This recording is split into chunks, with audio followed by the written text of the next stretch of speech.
Hello dear students, welcome to Dakshinai classroom. Myself Surya Prakash Rangi. बच्चों, आज हम डिस्कस करेंगे नीट 13 का DT08 पेपर। तो पहले हम पेपर की बात करें तो पेपर थोड़ा इजी था, बिल्कुल इजी था। कुछ क्वेश्चन मोल कॉन्सेप्ट से थे, कुछ एटॉमिक से थे, कुछ गैसेस से थे, कुछ केमिकल, कुछ आयनिक से थे। तो पहले पेपर की हम बात करते हैं। क्वेश्चन नंबर 1 को डिस्कस करते हैं। फिजिकल केमिस्ट्री में गिवन है आपको, विच of the following quantum number can be correct for an electron in an 4f orbital. बिल्कुल इजी क्वेश्चन है, सीधे सीधे मार्क्स इससे मिल रहे थे। तो 4f के लिए n का वैल्यू क्या होगा 4, एल का वैल्यू क्या होगा n-1, यानी एल का वैल्यू क्या होगा 3, m का वैल्यू क्या होगा -l से +l तक होता है, यानी -3 -2 -1 0 +1 +2 +3 तीनों में से कुछ भी हो सकता है। तो एल का वैल्यू -3 -2 -1 0 +1 +2 एंड +3 कुछ भी हो सकता है। एस का वैल्यू +½ या फिर -½ दोनों में से कुछ भी हो सकता है। तो चेक करें, n का वैल्यू 4 एक सही है, l का वैल्यू 3 सही है, m का वैल्यू -2 बट s का वैल्यू 0 पॉसिबल नहीं है। n का वैल्यू 4 सही है, l का वैल्यू 3 सही है, m का वैल्यू +4 सही नहीं है। n का वैल्यू 4, l का वैल्यू 3, m का वैल्यू +1 एंड s का वैल्यू +½ ये वाला भी सही होगा। n का वैल्यू 4, l का वैल्यू 2, f के लिए l का वैल्यू क्या होता है 3 होता है, तो ये वाला इनकरेक्ट है। कौन सा ऑप्शन सही होगा आपके लिए? Third option, right. Second option की बात करें, find the mass of solute and solvent in 200 ml 2 molar NaOH solution having density 1.2। तो बिल्कुल इजी है। आपको बोला है यहाँ पर क्वेश्चन नंबर 2 में आपको बताना है mass of solute and solvent. Volume दे रखा है 200 ml, मोलरिटी दे रखा है आपको 2 मोलर और डेंसिटी दे रखा है 1.2 ग्राम पर ml। तो पहले हम molarity equal to moles upon volume से mass upon molar mass into volume of solution litre. तो ये मास क्या होता है? सॉल्यूट का मास होता है। तो हम यहाँ से सॉल्यूट का मास कैलकुलेट कर सकते हैं। मोलरिटी कितना है 2, मास ऑफ सॉल्यूट आपको पता करना है कौन सा सॉल्यूट है NaOH, तो मोलर मास कितना होगा 40 इंटू वॉल्यूम कितना है 200 ml इंटू 1000, राइट। तो ये कितने टाइम्स 5 टाइम्स कैंसिल आउट हो जाएगा, 8 टाइम, तो मास कितना मिल जाएगा आपको 16 ग्राम। तो यहाँ पे सॉल्यूट कितना होगा, ये 16 ग्राम होगा, राइट। अब आपको पता है वॉल्यूम ऑफ सॉल्यूशन कितना है 200 ml, डेंसिटी ऑफ सॉल्यूशन 1.2। तो density equal to mass upon volume से आप मास ऑफ सॉल्यूशन निकाल सकते हैं क्या, डेंसिटी इनटू वॉल्यूम। तो डेंसिटी कितना है 1.2, वॉल्यूम कितना है 200, तो कितना हो जाएगा ये 240 ग्राम सॉल्यूशन हो जाएगा। तो यहां से आप सॉल्यूशन का मास निकाल लिए। सॉल्यूट का मास आपको 16 ग्राम मिला था, तो सॉल्वेंट कितना हो जाएगा 240 - 16 मींस कितना हो गया 224 ग्राम, राइट। तो ये आपको सॉल्वेंट का मास आपको मिल जाएगा। कौन सा ऑप्शन सही होगा आपके लिए? थर्ड ऑप्शन बिल्कुल सही होगा। नेक्स्ट क्वेश्चन नंबर 3 की बात करें, बोला है the molarity of 1 molar solution of NaCl, density आपको दे रखा है 1.0585 ग्राम पर लीटर। तो स्पेसिफिक ग्रेविटी वो भी क्या होता है, डेंसिटी होती है विद रिस्पेक्ट टू वाटर। तो यहाँ पे आपको डेंसिटी दे रखा है, मोलरिटी दे रखा है, तो आपको फॉर्मूला बिल्कुल पता होगा। मोलरिटी क्या होता है, molarity into 1000 upon 1000D minus m into mw। ये किसका मोलर मास होता है? सॉल्यूट का मोलर मास होता है। और कैपिटल M क्या है यहाँ पे? मोलरिटी होता है, राइट। तो फॉर्मूले में आप बिल्कुल वैल्यू पुट कीजिए, तो मोलरिटी आपको मिल जाएगी 1 इंटू 1000 अपॉन 1000, D कितना देखा density 1.0585 minus 1 into molar mass 58.5। आपको NaCl दे रखा है तो उसका मोलर मास कितना होता है 58.5। तो कितना मिल जाएगा 1000 अपॉन 1058.5 माइनस 58.5। तो डिफरेंस रहेगा तो 1000 आएगा। तो यहाँ पे मोलरिटी क्या हो जाएगा 1 मोलर सॉल्यूशन आपको मिल जाएगा। तो कौन सा ऑप्शन सही होगा आपके लिए? सेकंड ऑप्शन सही हो जाएगा, राइट। नेक्स्ट क्वेश्चन नंबर 4 की बात करें। क्वेश्चन नंबर 4 आपको गिवन है विच of the following gas would have the highest RMS velocity at 25 degree Celsius. तो 4 ऑप्शन गिवन है। तो हम यहाँ पे RMS की बात करें, URMS क्या होता है √3RT अपॉन कैपिटल M के बराबर, राइट। तो टेम्परेचर यहाँ पे सबका सेम है, R सबके लिए सेम है, 3 सबके लिए सेम है। तो URMS क्या होगा यहाँ पर मोलर मास के इनवर्सली प्रोपोर्शनल। तो आपको पूछा गया है, क्या पूछा गया है, हाईएस्ट RMS। तो जिसका मोलर मास मिनिमम होगा उसका RMS क्या होगा, सबसे ज्यादा होगा। तो आपको दे रखा है H2CO2 SO2 और CO। देखते हैं, बिल्कुल आंसर आपको मिलना चाहिए। ये फर्स्ट ऑप्शन इसका आंसर होगा, क्योंकि मोलर मास ऑफ H2 कितना होगा, केवल 2 होगा, बाकी सबका मोलर मास H2 से ज्यादा ही रहेगा।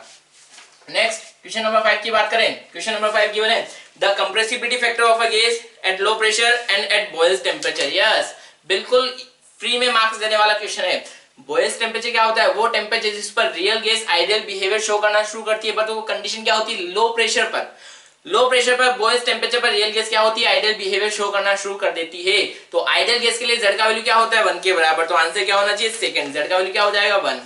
Next, if V is the volume of one molecule of gas, the वंडरबल constant B, B क्या होता है यहाँ पर, B एक्सक्लूडेड वॉल्यूम कितना, 4 इंटू 4/3 पाई क्यूब इंटू Na। ये 4/3 पाई क्यूब क्या होगा यहाँ पर, ये volume of a molecule, right. तो यहाँ पे आपको दे रखा है वॉल्यूम ऑफ अ मॉलिक्यूल को किससे रिप्रेजेंट किया इन्होंने, V से। तो B क्या होगा, 4V इंटू Na के बराबर।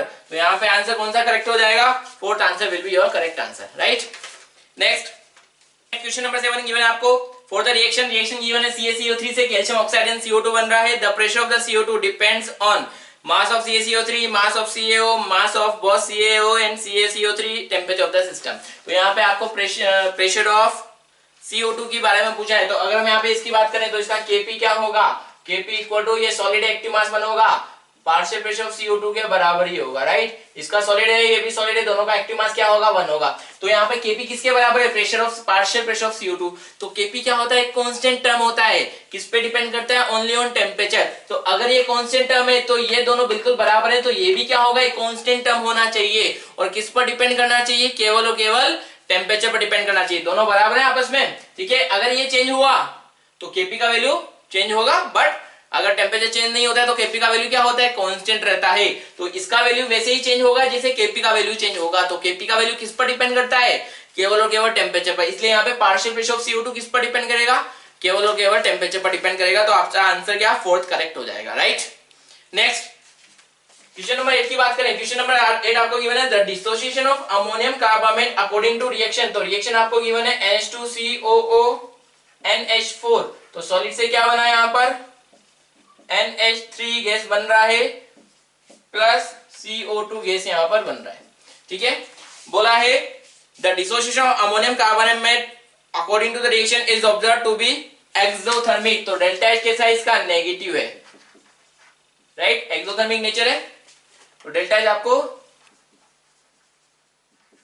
नेगेटिव गिवन है। Which of the following will affect equilibrium pressure of the NH3 and CO2? कौन सा यहाँ पे equilibrium pressure को अफेक्ट कर रहा होगा। तो यहाँ पर देख ले option, increase in temperature at equilibrium.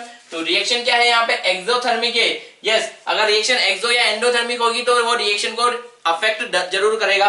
तो अगर रिएक्शन एक्सोथर्मिक है तो फॉरवर्ड रिएक्शन क्या है, एक्सोथर्मिक है। बैकवर्ड रिएक्शन क्या होगी, एंडोथर्मिक। तो आप टेम्परेचर बढ़ाएंगे तो रिएक्शन कहां जाएगी, बैकवर्ड डायरेक्शन में जाएगी। बैकवर्ड डायरेक्शन में जाएगी तो इनके मोल्स क्या होंगे, खत्म होंगे। तो इनकी वजह से जो प्रेशर था वो भी क्या होगा, यहाँ पर चेंज होगा, राइट। मोर ओवर यहाँ पे हम ऊपर वाले क्वेश्चन के बेसिस पे भी देख लें, प्रेशर क्या होगा यहाँ पे, Kp क्या होगा, partial pressure of NH3 square into partial pressure of CO2, right. तो Kp यहाँ पे क्या है, इनके प्रेशर के प्रोडक्ट के बराबर है, ठीक है। तो अगर इनके प्रेशर चेंज हो रहे हैं इसका मींस Kp चेंज हो रहा है। तो जिस तरीके से Kp चेंज होगा वैसे इनका प्रेशर भी चेंज होगा। तो Kp क्या है, टेम्परेचर डिपेंडेंट, इसलिए इनका प्रेशर भी क्या होगा, टेम्परेचर डिपेंडेंट। तो टेम्परेचर बढ़ाने पर रिएक्शन कहां जाएगी, बैकवर्ड डायरेक्शन में। तो इनका प्रेशर क्या होगा, डिक्रीज हो जाएगा। तो फर्स्ट ऑप्शन करेक्ट होगा। सेकंड बोला है adding inert gas to the equilibrium mixture at constant pressure. Yes, inert gas जरूर इक्विलिब्रियम को डिस्टर्ब करती है बट Kp को डिस्टर्ब नहीं करेगी। ये Kp क्या है यहाँ पे, इन दोनों के प्रेशर के प्रोडक्ट के बराबर ही है।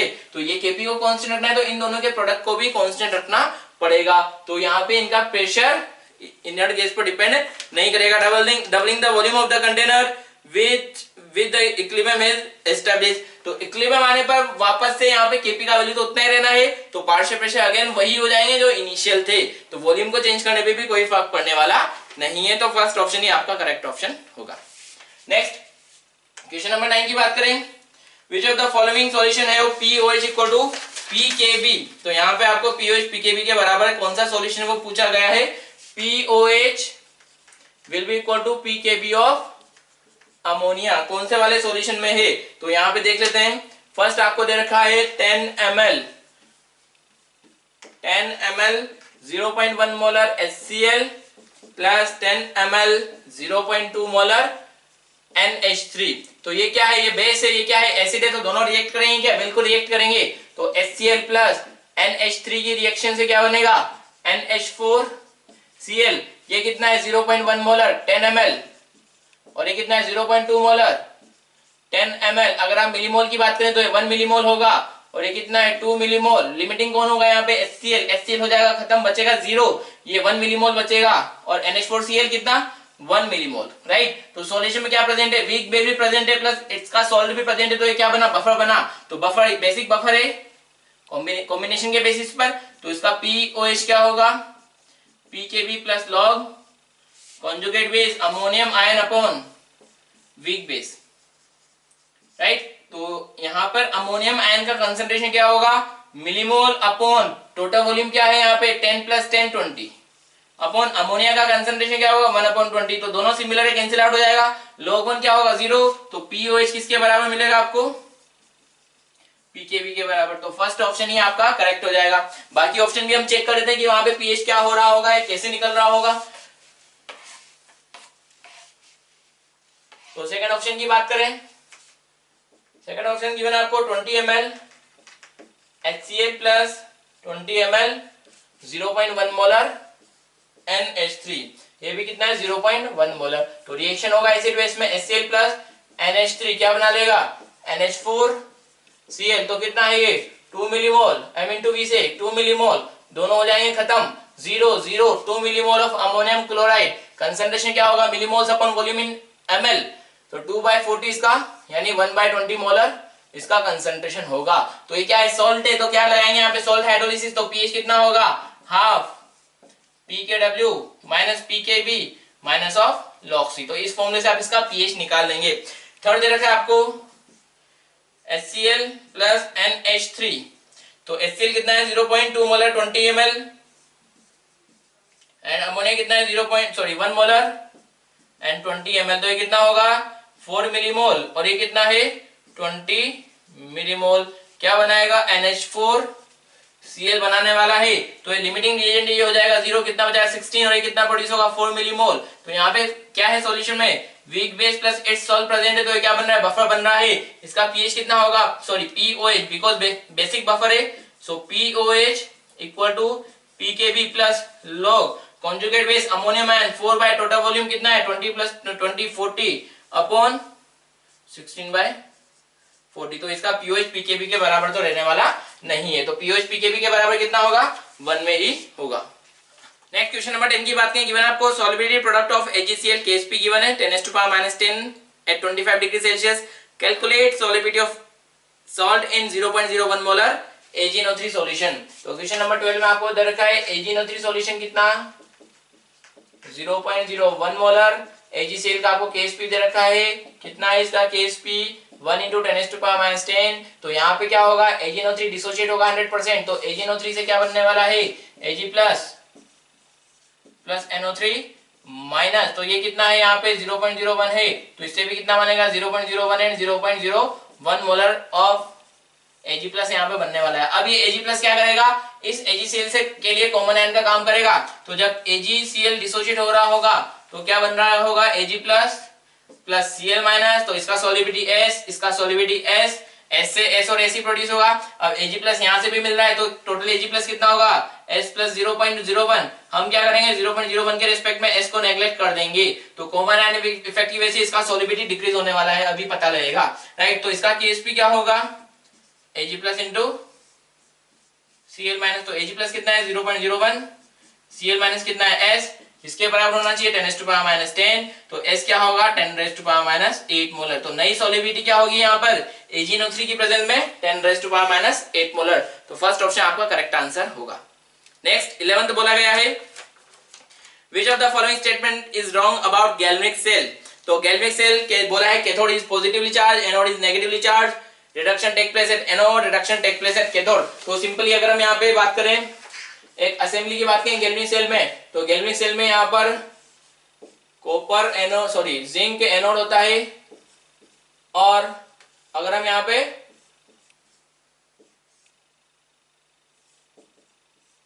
सिंपल सेल की बात करें गैल्वेनिक सेल में, तो यहाँ पे एनोड सपोज जिंक का है, कैथोड कॉपर का है, तो यहाँ पर एनोड पे क्या होता है ऑक्सीडेशन, ये इधर left hand side anode, right hand side cathode, anode पे होता है ऑक्सीडेशन, कैथोड पे होता है रिडक्शन। ऑक्सीडेशन होने की वजह से यहाँ पे क्या होगा जिंक से Zn2+ प्लस 2 इलेक्ट्रॉन प्रोड्यूस होंगे, तो इन 2 इलेक्ट्रॉन की वजह से ये जिंक क्या होता है, नेगेटिवली चार्ज होता है, और इस कॉपर क्या होता है, पॉजिटिवली चार्ज होता है। ठीक है, तो बोला है कैथोड इज पॉजिटिवली चार्ज, बिल्कुल सही स्टेटमेंट है। एनोड इज नेगेटिवली चार्ज, बिल्कुल सही स्टेटमेंट है। बोला reduction take place at anode, anode पर ऑक्सीडेशन होता है जिंक से Zn2+ और यहाँ पर Cu2+ से Cu बनेगा। इसके चारों तरफ होता है जिंक सल्फेट का सॉल्यूशन और इसके चारों तरफ होता है कॉपर सल्फेट का सॉल्यूशन, राइट। तो यहाँ पे जिंक से Zn2+ बनेगा, इधर Cu2+ से Cu बनता है, तो कैथोड पे होगा रिडक्शन, एनोड पे होगा ऑक्सीडेशन। तो थर्ड स्टेटमेंट क्या होगा यहाँ पर, इनकरेक्ट होगा।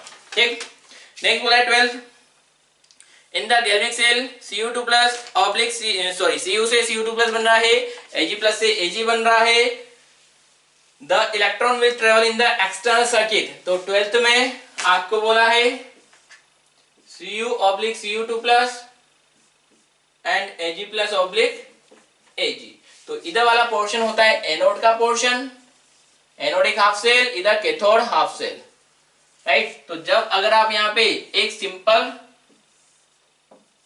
डायग्राम ड्रॉ करेंगे, सॉल्व बीच कनेक्ट कर दिया है, तो इधर दिया है आपको कॉपर का इलेक्ट्रोड, इधर दिया है सिल्वर का इलेक्ट्रोड, इधर दिया है यहाँ पे Cu2+ सॉल्यूशन, इधर दिया है यहाँ पे Ag+ सॉल्यूशन। तो इधर वाला पोर्शन है एनोड, इधर वाला पोर्शन है कैथोड, एनोड पर होगा ऑक्सीडेशन, तो Cu से Cu2+ जाएगा प्लस 2 इलेक्ट्रॉन, और कैथोड पे होगा रिडक्शन, Ag+ से Ag यहाँ पर बनेगा। ठीक है, तो यहाँ पे जब ऑक्सीडेशन होगा तो जो इलेक्ट्रॉन होंगे वो एनोड से कैथोड की तरफ मूव करते हैं, इलेक्ट्रॉन एनोड से कैथोड की तरफ, और करंट आई कहां पे फ्लो करता है, कैथोड से एनोड की तरफ। तो स्टेटमेंट पूछा गया है, in the galvanic cell the electron will travel in the external circuit. External circuit ये वाला जो कंडक्टिंग वायर से आप दोनों को कनेक्ट करते हैं उसे ही हम एक्सटर्नल सर्किट बोल रहे हैं। तो इलेक्ट्रॉन कॉपर से सिल्वर की तरफ, सॉरी यस, कॉपर से सिल्वर की तरफ मूव करेगा। तो इन्हें पूछा इलेक्ट्रॉन किधर ट्रेवल करेगा, from silver to copper, incorrect. Silver से कॉपर क्या है, करंट है, from copper to silver, correct statement है। Electron do not travel, third statement incorrect है। तो कौन सा स्टेटमेंट करेक्ट होगा आपका, second statement. Next question number 13 की बात करते हैं। गिवन है आपको, adding powdered lead and iron to a solution containing 1 molar each of Pb2+ and Fe2+ ions would result into the formation of।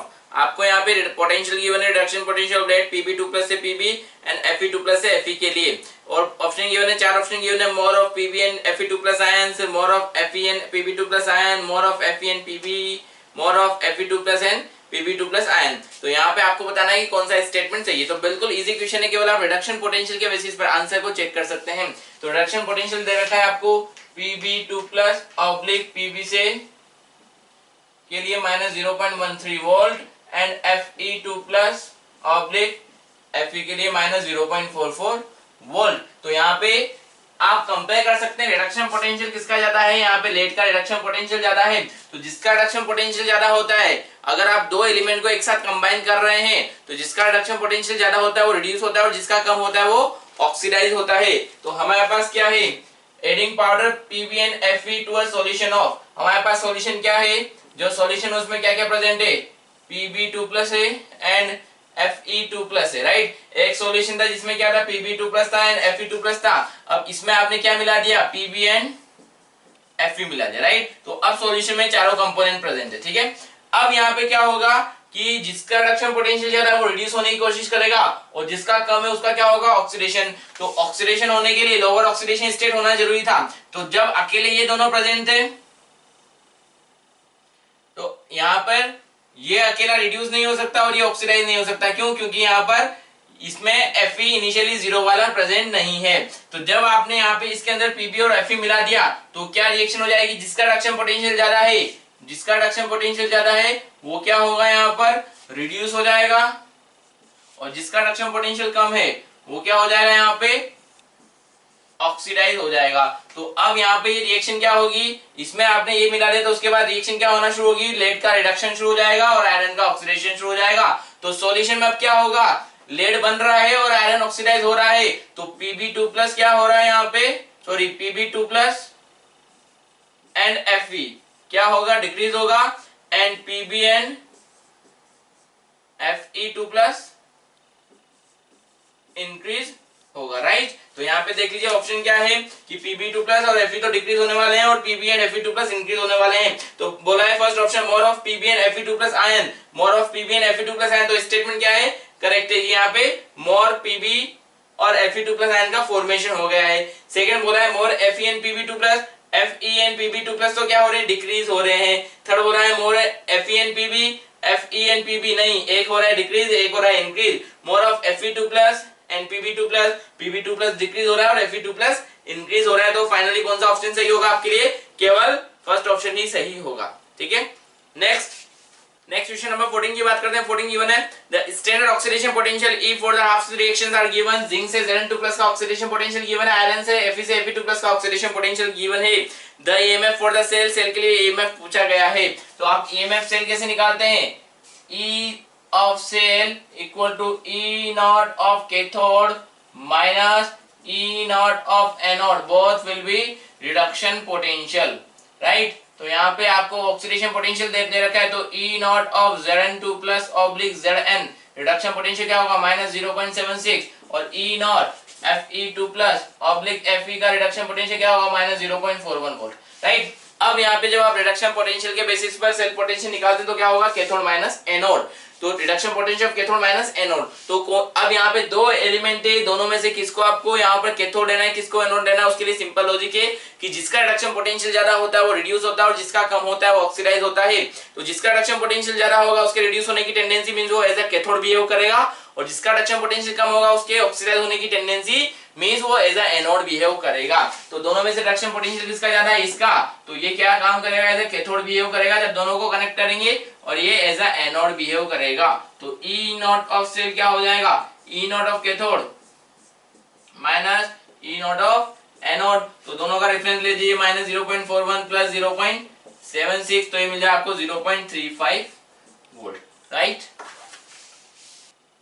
Next question number 15 की बात करते हैं। गिवन है आपको रेड और carbon will remove oxygen from the oxide AO and BO but not from MO while B will remove oxygen from AO. The activity of metal A, B and M in decreasing order. तो जो आपको statement given है क्या बोला है, red और carbon will remove oxygen from AO के साथ रिएक्शन करता है। तो क्या करता है यहाँ पे A प्लस CO बनाता है, और BO के साथ ऑक्सीजन करता है तो B प्लस CO बना लेता है, मींस ऑक्सीजन को रिमूव कर दिया है। बट अगर यहाँ पे MO के साथ रिएक्ट करता है तो वहां पर कुछ भी रिएक्शन नहीं होती है, ऑक्सीजन को रिमूव नहीं कर पाता है।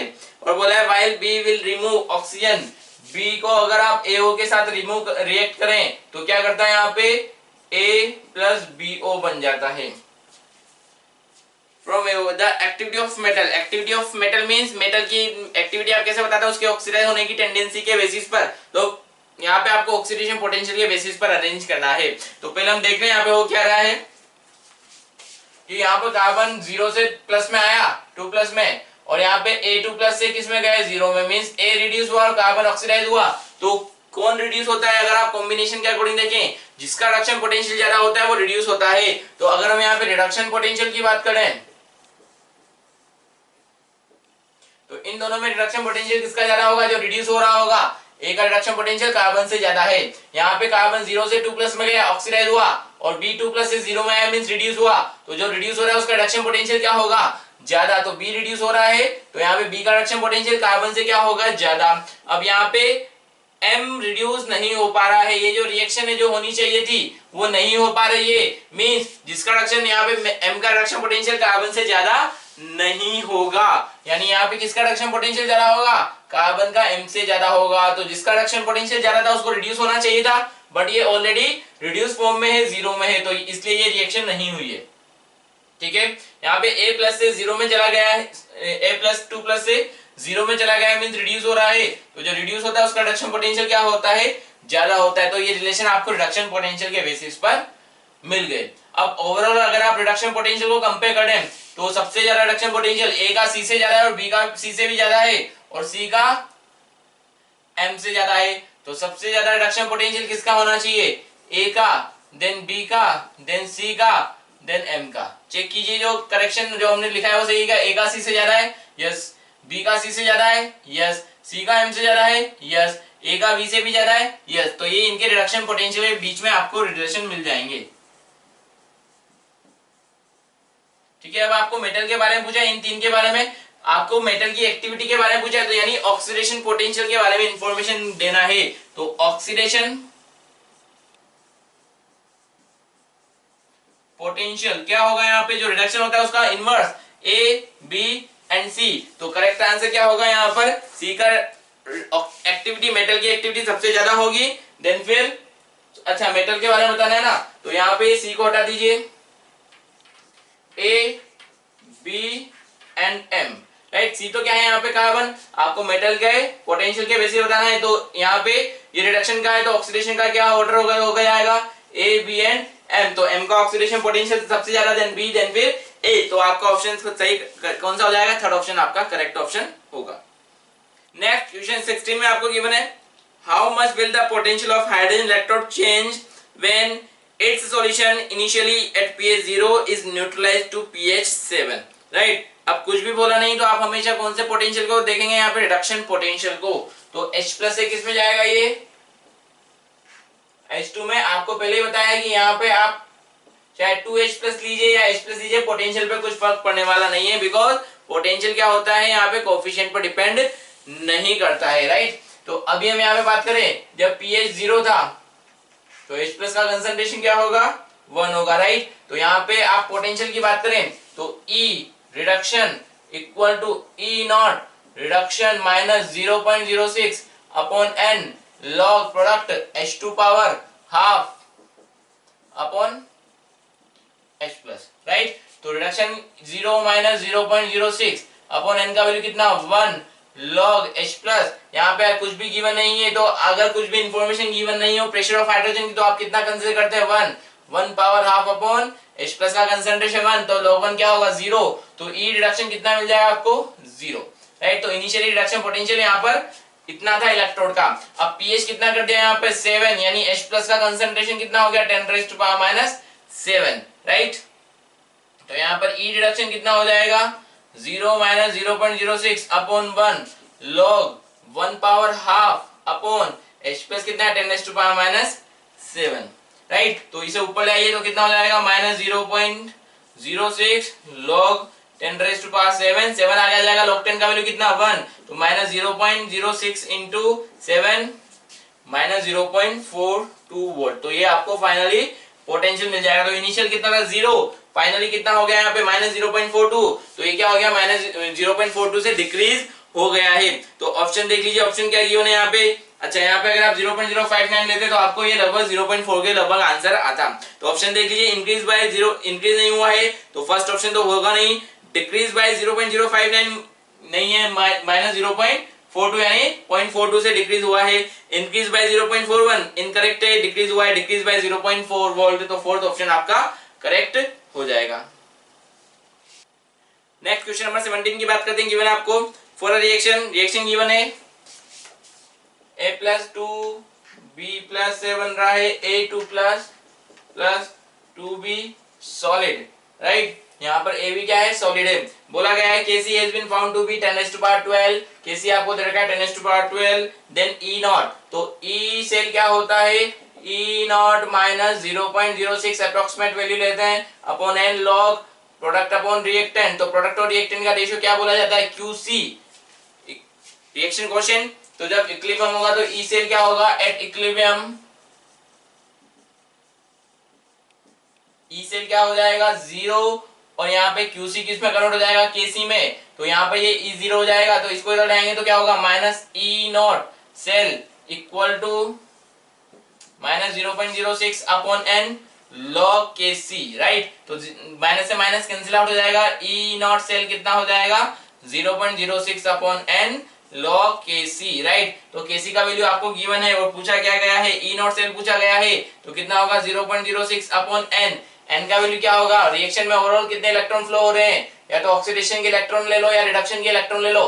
तो कितना इलेक्ट्रॉन फ्लो हुआ, इधर भी 2 ही इलेक्ट्रॉन है, इधर भी 2 ही इलेक्ट्रॉन है, दोनों में से कोई सा भी ले लो एक ही बात है, राइट। log KC कितना है, 10⁻12, तो ये आगे आएगा तो कितना होगा, 12 log 10 का वैल्यू कितना 1, तो कितना हो जाएगा 0.06 इंटू 6, तो 0.36 वोल्ट आपका आंसर आ जाएगा। राइट। तो अगर आप यहाँ पे एग्जैक्ट वैल्यू लेंगे 0.0591 तो आपका आंसर मैच कर जाएगा। कौन सा आंसर आ जाएगा? आपको फर्स्ट आंसर आपका करेक्ट आंसर होगा, राइट।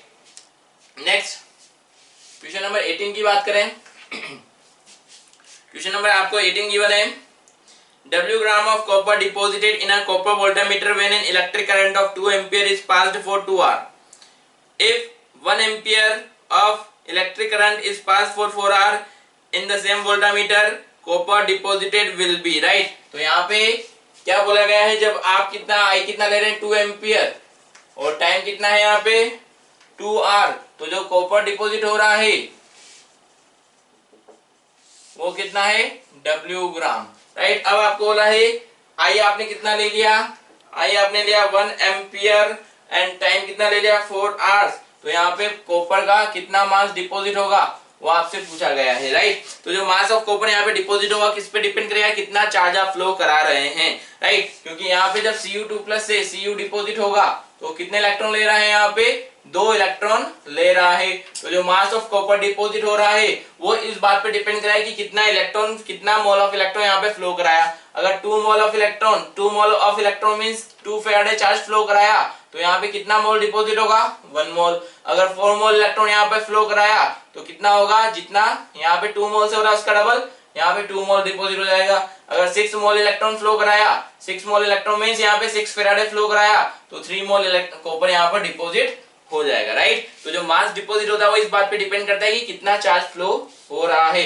तो आप Q को कैसे निकाल सकते हैं, IT से भी निकाल सकते हैं या फिर NF से भी निकाल सकते हैं। N क्या होता है, number of electron, number of mole of electron into Faraday.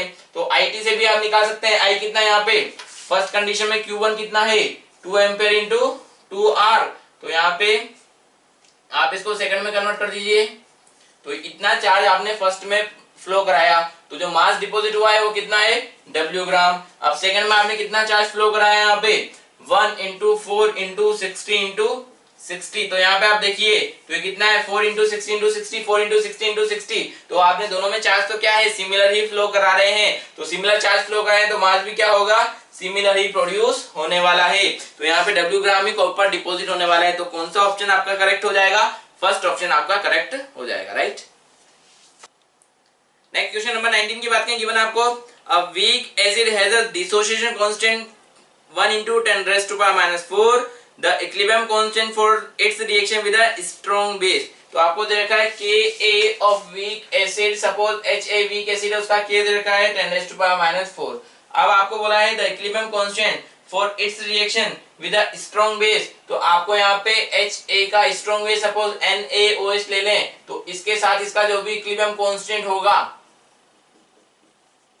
वो आपको बताना है इसका K क्या होगा, राइट। तो ये रिएक्शन क्या है, यहाँ पर न्यूट्रलाइजेशन वाली रिएक्शन है, ठीक है। तो इसका आपको K बताना है।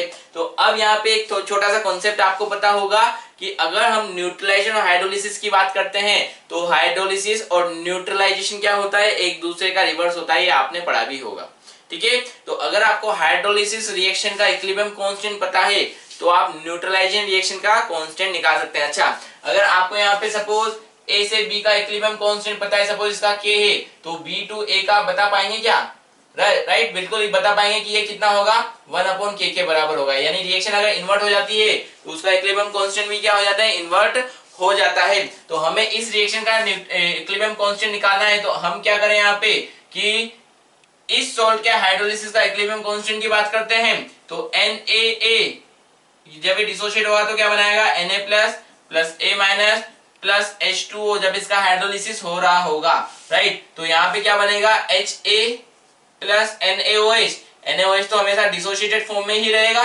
तो यहाँ पे आप इसको ऐसे भी लिख सकते हैं, Na तो दोनों तरफ बराबर है तो ये कैंसिल आउट करके आप इसको भी ऐसे लिख सकते हैं A+ प्लस H2O से क्या बनेगा Ha plus OH minus, right. अब आप इन दोनों रिएक्शन को देख लीजिए, क्या है एक दूसरे की रिवर्स है क्या, यहाँ पर Ha यहाँ पर था, इधर Ha यहाँ पर है, इधर NaOH को आप Na+ प्लस OH माइनस लिख सकते थे, यस यहाँ पे ये दोनों चीजें हैं। यहाँ पर Na+ plus A minus, Na+ plus A minus because ये सॉल्ट है 100% डिसोशिएट हुआ प्लस H2O, तो ये रिएक्शन क्या है इसका इनवर्स हो गया, ठीक है। तो हाइड्रोलिसिस रिएक्शन क्या होता है, न्यूट्रलाइजेशन का इनवर्स होता है।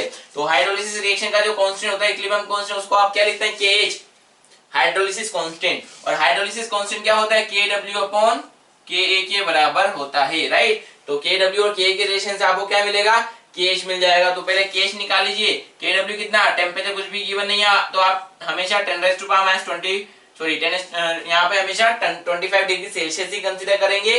तो Kw कितना आ जाएगा 10⁻14, K का वैल्यू 10⁻4, तो KH आपको कितना मिल जाएगा 10⁻10। तो इस रिएक्शन का इक्विलिब्रियम कांस्टेंट 10⁻10 है, तो इसके inverse reaction means NaA plus H2O, इसका इक्विलिब्रियम कांस्टेंट क्या होगा, रिएक्शन इन्वर्ट हो गई है तो इक्विलिब्रियम कांस्टेंट भी क्या होगा, इन्वर्ट हो जाएगा 1/KH। तो ये कितना होगा 1/10⁻10 यानी 10⁻10। तो देख लीजिए कौन सा ऑप्शन आपका करेक्ट होगा, आपका कौन सा ऑप्शन करेक्ट हो जाएगा, ये थर्ड ऑप्शन आपका करेक्ट ऑप्शन हो जाएगा, right. The solubility of ferric hydroxide will be maximum in, किसमें मैक्सिमम होगी, चार ऑप्शन आपको गिवन है, राइट। तो फर्स्ट ऑप्शन की बात करें, कैल्शियम हाइड्रोक्साइड कितना है यहाँ पर 0.1 मोलर, सेकेंड गिवन है आपको HCl 0.2 मोलर, थर्ड गिवन है आपको 0.2 molar NaOH, and fourth is 0.2 molar H2SO4। तो आपसे मैक्सिमम सॉल्युबिलिटी की बात की है फेरिक हाइड्रोक्साइड की। तो जब फेरिक हाइड्रोक्साइड डिसोशिएट हो रहा होगा तो क्या बनेगा Fe3++ 3OH-, राइट। तो मैक्सिमम सॉल्युबिलिटी कब अचीव होगी, जब यहाँ पे रिएक्शन फॉरवर्ड डायरेक्शन में आ रही होगी। तो फॉरवर्ड डायरेक्शन में आने के लिए आपको क्या करना पड़ेगा, यहाँ से प्रोडक्ट को रिमूव करना पड़ेगा। तो जब प्रोडक्ट रिमूव होगा तो रिएक्शन इक्विलिब्रियम को मेंटेन करने के लिए कहाँ आएगी, फॉरवर्ड डायरेक्शन में। तो या तो Fe3+ हटाइए या OH- हटाइए। अब किसके अंदर पूछा है, यहाँ पे कैल्शियम हाइड्रोक्साइड HCl NaOH और H2SO4। तो कैल्शियम हाइड्रोक्साइड से तो क्या बनेगा OH-, तो OH- रिएक्शन को कहां ले जाएगा, बैकवर्ड डायरेक्शन में। तो इससे तो सॉल्युबिलिटी क्या होगी, डिक्रीज होगी। तो ये ऑप्शन नहीं होगा, ठीक है। यहाँ पर NaOH से क्या बनेगा OH-, तो ये क्या करेगा, रिएक्शन को बैकवर्ड डायरेक्शन में ले जाएगा, तो इससे भी सॉल्युबिलिटी इंक्रीज नहीं होगी। थर्ड है यहाँ पे HCl और H2SO4। तो HCl से जो H+ मिलेगा वो इस OH- को खत्म करेगा, ये OH- खत्म होगा तो रिएक्शन कहां आएगी, फॉरवर्ड डायरेक्शन में। तो जितना ज्यादा OH- खत्म हो रहा होगा उतना ही रिएक्शन फॉरवर्ड में आ रही होगी। तो जहां पे ज्यादा H+ मिल रहा होगा वहां पे रिएक्शन और ज्यादा फॉरवर्ड में आ रही होगी, यानी सॉल्युबिलिटी इंक्रीज हो रही होगी। तो यहाँ पे H+ का कंसंट्रेशन कितना मिल रहा है 0.2 मोलर, और यहाँ पर H+ का कंसंट्रेशन कितना मिलेगा, जितना एसिड का कंसंट्रेशन होगा उसका डबल यानी 0.4 मोलर। तो जहां पे H+ का कंसंट्रेशन ज्यादा है वहां पे OH- ज्यादा खत्म होगा और रिएक्शन उतना ही फॉरवर्ड डायरेक्शन में आ रहा होगा। तो ये आंसर क्या हो जाएगा, इसका फोर्थ आंसर हो जाएगा। क्लियर। तो बच्चों फिजिकल में इतना ही है। अभी आगे आप ऑर्गेनिक और इनऑर्गेनिक का डिस्कशन देखिए। Hello students, today we will discuss solution of organic chemistry part of DT08। तो बच्चों पहला क्वेश्चन देखते हैं। एक ऑर्गेनिक कंपाउंड है जिसका मोलिकुलर फॉर्मूला C6H10 दिया हुआ है, और बच्चों H2PDBSO4 साथ रिडक्शन कराने पर कोई रिडक्शन नहीं होता। तो आपको बच्चों पता है कि H2PDBSO4 क्या होता है, लिंडलार कैटलिस्ट, लिंडलार्स कैटलिस्ट, ठीक है। तो अगर बच्चों हम लिंडलार कैटलिस्ट की बात करें तो जो लिंडलार कैटलिस्ट का काम आपको पता है बच्चों, अगर ट्रिपल बॉन्ड है तो ट्रिपल बॉन्ड को लिंडलार कैटलिस्ट बच्चों डबल बॉन्ड में कन्वर्ट कर देता है, और डबल बॉन्ड का रिडक्शन नहीं करता है बच्चों, नो रिडक्शन, ठीक है। बस यहीं से हमें आंसर मिल जाएगा कि लिंडलार कैटलिस्ट एल्कीन को रिड्यूस नहीं करता। और आपसे यही पूछ रहा है कि जो रिडक्शन नहीं करते वो कौन से हैं, इसका मतलब जो रिडक्शन नहीं करते वो एल्कीन है। एल्कीन की बात करें तो बच्चों तो एल्कीन ये हो गया, दूसरा एल्कीन है आपका ये, फॉर्मूला देखेंगे तो 6 कार्बन यहाँ पर भी है, 6 कार्बन यहाँ पर भी है बच्चों, ये मैच करता है। तो अगर देखें तो फर्स्ट और थर्ड, तो फर्स्ट और थर्ड दिया है बच्चों, आपको आंसर है 2। तो बहुत ही इंपॉर्टेंट और बेसिक सा सवाल था बच्चों, लिंडलार कैटलिस्ट का यूज किया गया है यहाँ पर। नेक्स्ट क्वेश्चन बच्चों देखते हैं, ये भी इंपॉर्टेंट सवाल है। विच of the following compound will form a hydrocarbon on reaction with Grignard reagent. तो बच्चों हमने एक आपको रिएक्शन बताई थी कि ग्रेगनार्ड रिएजेंट का एसिड बेस रिएक्शन से हाइड्रोकार्बन का फॉर्मेशन होता है बच्चों। तो अगर हम बात करें कि ग्रेगनार्ड रिएजेंट लिया बच्चों ने RMgX प्लस एक ऐसा कंपाउंड लिया है जिसमें H कैसा है, एसिडिक है, और वो क्या करता है बच्चों, ग्रेगनार्ड के साथ कंबाइन करके एल्केन का फॉर्मेशन कर देता है, ठीक है। तो एसिडिक H ढूंढने के लिए तरीका हमने आपको बताया कि जैसे नाइट्रोजन या ऑक्सीजन से अटैच हाइड्रोजन गिरनार्ड खींच लेता है, जैसे ये अल्कोहल है बच्चों, RNH2 है बच्चों, एसिड है, अल्काइन वगैरह भी टर्मिनल बच्चों काम करते हैं। इस तरीके के मैंने आपको कुछ एग्जांपल्स लिखवाए थे, ठीक है। तो बच्चों यहाँ पर बात करें तो देखिए अल्कोहल है बच्चों यहाँ पर, तो अल्कोहल का हाइड्रोजन एसिडिक है और ये गिरगनार्ड के साथ एल्केन का फॉर्मेशन करेगा बच्चों। एल्डिहाइड या कीटोन और ये बच्चों एस्टर है, ये उस कैटेगरी में नहीं थे, इनकी अलग तरीके की रिएक्शंस होती हैं। तो बच्चों जो एल्केन बनाता है एसिडिक H होना चाहिए, जिसमें अल्कोहल है, फिनॉल है, एमीन है, कार्बोक्सिलिक एसिड है, बेंजोइक एसिड वगैरह, ये सब उस कैटेगरी में आते हैं, ठीक है बच्चों। तो नेक्स्ट क्वेश्चन देखते हैं, जिससे पूछा है कि which are the following reactions can be used to prepare alkane from alkyl halide. तो बच्चों एल्किल हैलाइड है, एल्किल हैलाइड से एल्केन बनाना है आपको बच्चों। तो बच्चों ये वुड्स रिएक्शन उस कैटेगरी में आता है। आपको पता है बच्चों वुड्स रिएक्शन में हम सोडियम मेटल और ड्राई ईथर का इस्तेमाल करते हैं और एल्केन का फॉर्मेशन करता है, ठीक है। तो वुड्स रिएक्शन का जो रिएक्टेंट है बच्चों वो क्या है, एल्किल हैलाइड होता है।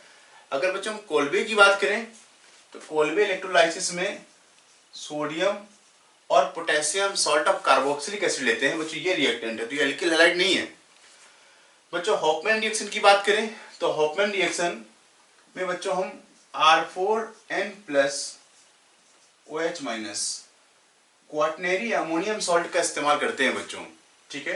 तो ये डिटेल में पढ़ेंगे आप एल्किल हैलाइड वाले चैप्टर में बच्चों। तो जो सब्स्टिट्यूट जो एलिमिनेशन रिएक्शंस होंगी उसमें हम देखेंगे इसको डिटेल में। तो हॉफमैन जो रिएक्शन है बच्चों उसमें क्वाटरनरी अमोनियम हाइड्रोक्साइड का यूज करते हैं। फिटिक रिएक्शन जो बच्चों होती है इसमें हम एरिल हैलाइड का इस्तेमाल करते हैं। तो आपसे पूछा है कि एल्किल हैलाइड कहाँ पर होगा, तो एल्किल हैलाइड है बच्चों फर्स्ट ऑप्शन में, ठीक है। नेक्स्ट देखिए which of the following alkanes can not be prepared by sodium और पोटेशियम सॉल्ट का जो इलेक्ट्रोलिसिस करते हैं कोल्बे मेथड से, उनमें से कौन सा एल्केन नहीं बना सकते हैं। तो बच्चों एक बात हमने आपको बताई थी कि आप जरा समझिएगा कि RCOONA ये बच्चों है सोडियम सॉल्ट ऑफ एसिड। जब हम इलेक्ट्रोलाइसिस करते हैं बच्चों तो कैटायन और एनायन अलग हुआ बच्चों। इसमें से देखिए CO2 निकलने के बाद R रेडिकल बनता है और रेडिकल क्या कर सकता है, रेडिकल रेडिकल कंबाइन करके डाइमराइज हो सकता है। तो बच्चों ये डाइमर बनाता है, डबल मीन्स जितना कार्बन बच्चों इस R वाले ग्रुप में है उसका डबल एल्केन बनता है। तो अगर बच्चों हमने एक कार्बन लिया है CH3COONA, कम से कम एक कार्बन तो होगा ही, तो उस केस में बच्चों ये क्या बन जाएगा, इसका डबल कर दीजिए CH3CH3, ठीक है। और अगर बच्चों हम HCOONA लेते हैं तो इसमें बच्चों हाइड्रोजन गैस बनती है। अगर हमने इसमें सोडियम फॉर्मेट या पोटेशियम फॉर्मेट के इलेक्ट्रोलाइसिस कराते हैं तो ये हाइड्रोजन बना देता है।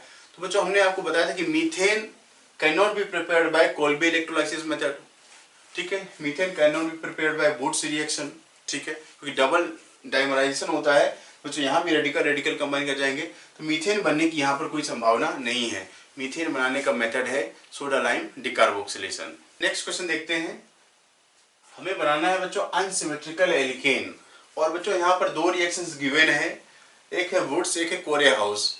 तो बच्चों वुड्स से बनता है सिमेट्रिकल एल्केन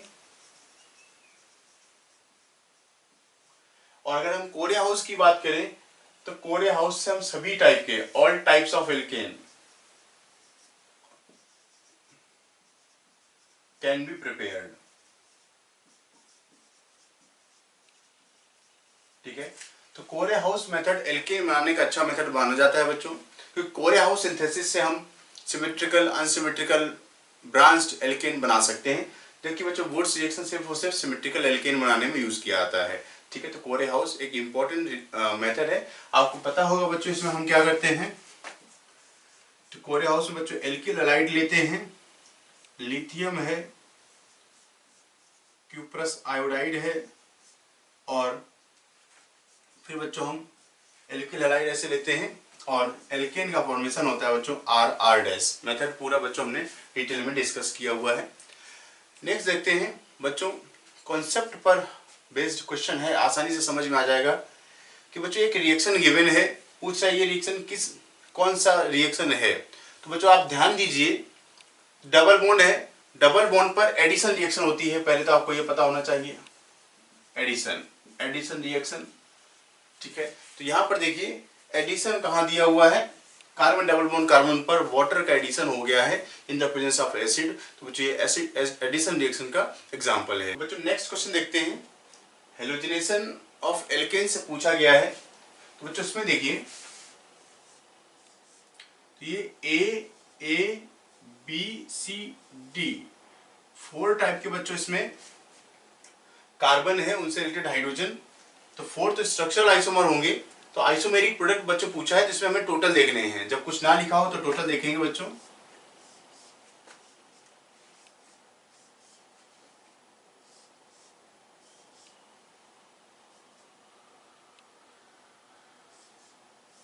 ठीक है, तो एक बार क्लोरीन हम यहाँ लगा सकते हैं, जहां जहां नंबर लिखे ABCD लिखी हुई है बच्चों, एक बार ये B वाले पर, एक बार बच्चों C वाले पर, एक बार हम लगा सकते हैं D वाले पर, ठीक है।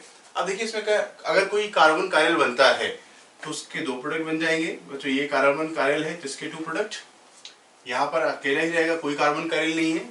और बच्चों हम इसमें बात करें तो इसमें ये कार्बन कायरल है, इसका 2 प्रोडक्ट और ये अकेला। तो टोटल अगर प्रोडक्ट की बात करें तो जो N है ये हो गया बच्चों आपके 6, ठीक है, ये 6 हो गया। अब फ्रैक्शंस की जो बात करते हैं, जो फ्रैक्शंस लिखे होते हैं बच्चों, वो fractions number of structural isomers ही होते हैं, ठीक है। फ्रैक्शंस मतलब हमने जिनको अलग किया, अलग कौन से होंगे, सिर्फ 4 ही अलग होंगे। तो ये जो अलग होते हैं, जो फ्रैक्शंस होते हैं, ये नंबर ऑफ स्ट्रक्चरल आइसोमर्स ही होते हैं, ठीक है। तो फ्रैक्शन से लिखे हुए या फ्रैक्शनल डिस्टिलेशन के बाद कितने प्रोडक्ट बनेंगे, वो सब के सब क्या होते हैं बच्चों, नंबर ऑफ स्ट्रक्चरल आइसोमर्स, ठीक है। तो ये 4 और ये 6, अगर सम की बात करें तो सम है बच्चों आपका 10, ठीक है। नेक्स्ट क्वेश्चन देखिए बच्चों, क्लोरीनेशन की मैकेनिज्म की बात करते हैं। तो बच्चों मैकेनिज्म में आपको पता है कि जो चेन इनिशिएशन स्टेप है, ये आपको पता है बच्चों, हम एल्केन लेते हैं और क्लोरीन और लाइट के प्रेजेंस में रिएक्शन होती है, RCl का फॉर्मेशन होता है और प्लस HCl। रिएक्शन की शुरुआत में जो पहला स्टेप है चेन इनिशिएशन, उसमें क्लोरीन फ्री रेडिकल का फॉर्मेशन होता है, क्योंकि बच्चों रिपल्सन की वजह से क्लोरीन क्लोरीन वाला बॉन्ड जो है बच्चों ये आसानी से टूट जाता है, आसानी से ब्रेक होता है। तो CI स्टेप में क्लोरीन रेडिकल का फॉर्मेशन होता है बच्चों, ठीक है। तो यही आपसे पूछ रहा है कि चेन इनिशिएशन स्टेप में क्या होता है, क्लोरीन रेडिकल का फॉर्मेशन होता है। तो बच्चों इसके मैकेनिज्म और जो क्लोरीनेशन का रिएक्शन है बहुत ही इंपॉर्टेंट है, इसको तो आपको, इसका हर चीज आपको आना चाहिए बच्चों। नेक्स्ट क्वेश्चन देखते हैं, जिसमें एक रिएक्शन दिया हुआ है और इस रिएक्शन का मेजर प्रोडक्ट बच्चों हमें बताना है। बच्चों ध्यान दीजिए, ये HOCl का एडिशन हो रहा है और HOCl में आपको पता है बच्चों ये H+ लिया हुआ है।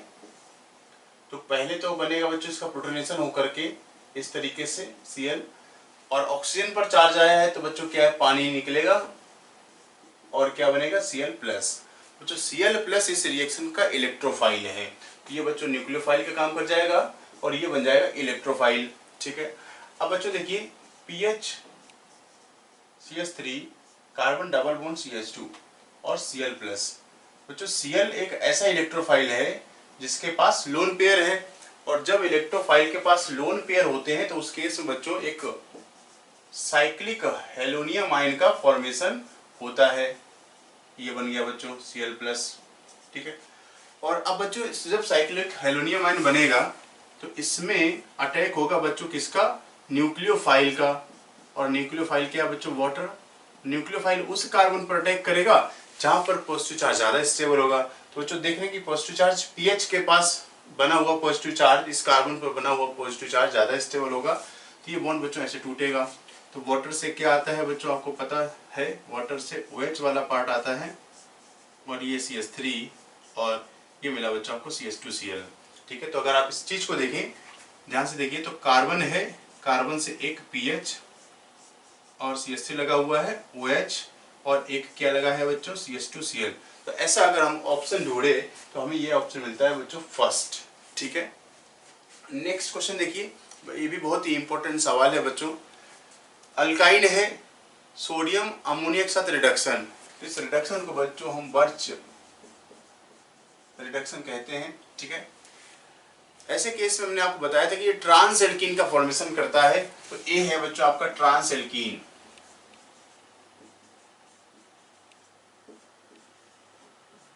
ये एल्कीन है ट्रांस। और बच्चों ट्रांस एल्कीन है और ब्रोमीन का एडिशन, तो आपको पता है बच्चों ब्रोमीन का एडिशन कैसा होता है, एंटी। ब्रोमीन क्या करता है, एंटी एडिशन। तो ट्रांस और एंटी जो कंपाउंड बनता है बच्चों वो मीजो बनता है, मीजो कंपाउंड। ठीक है, समझ में आ गई होगी बात। तो उसी पर पूछा है कि कंपाउंड क्या बनता है, तो कंपाउंड बनता है बच्चों मीजो। ठीक है, और मीजो कंपाउंड कैसा होता है, जिसमें प्लेन ऑफ सिमेट्री हो। ये ब्रोमीन ब्रोमीन HH और वर्टिकल लाइन पर है प्रिंसिपल चेन ऑफ कार्बन, और इसमें देखिए एक प्लेन ऑफ सिमेट्री हमें नजर आती है। तो प्लेन ऑफ सिमेट्री होने की वजह से कंपाउंड ऑप्टिकली इनएक्टिव है। ठीक है, जिसको हम बोलते हैं मीजो कंपाउंड। नेक्स्ट क्वेश्चन देखते हैं, जिसमें पूछा है इलेक्ट्रोलिसिस ऑफ सोडियम प्रोपियोनेट।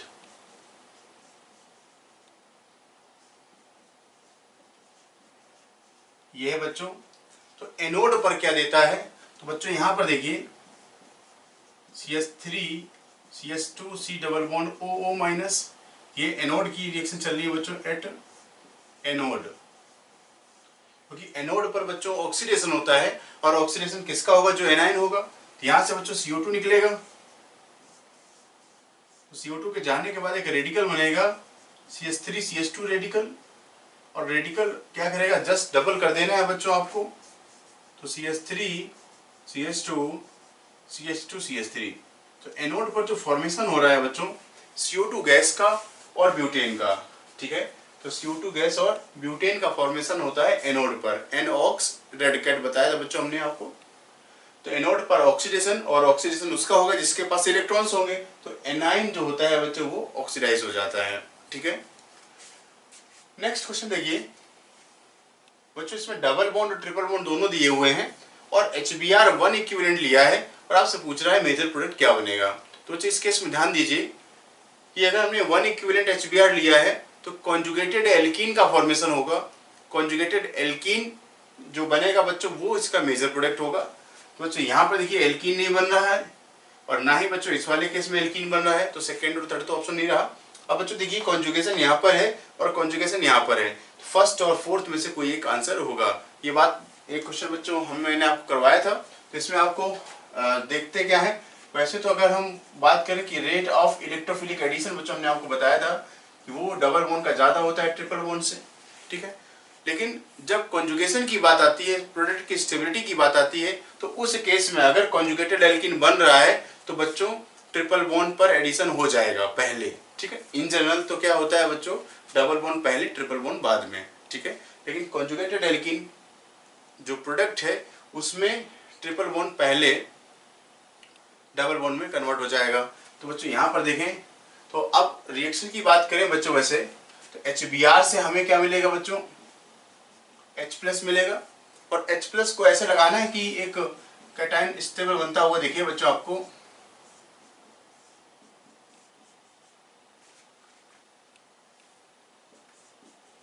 ठीक है, तो बच्चों हमने इस H को यहां पर लगा दिया ताकि यहां पर बना हुआ कैटायन बच्चों क्या हो, इसको इसका रेजोनेंस मिलता हो। ठीक है, और अब जो Br- है बच्चों वो यहाँ पर आके लग जाएगा CH2 CH double bond CH, बच्चों ये Br double bond CH CH3।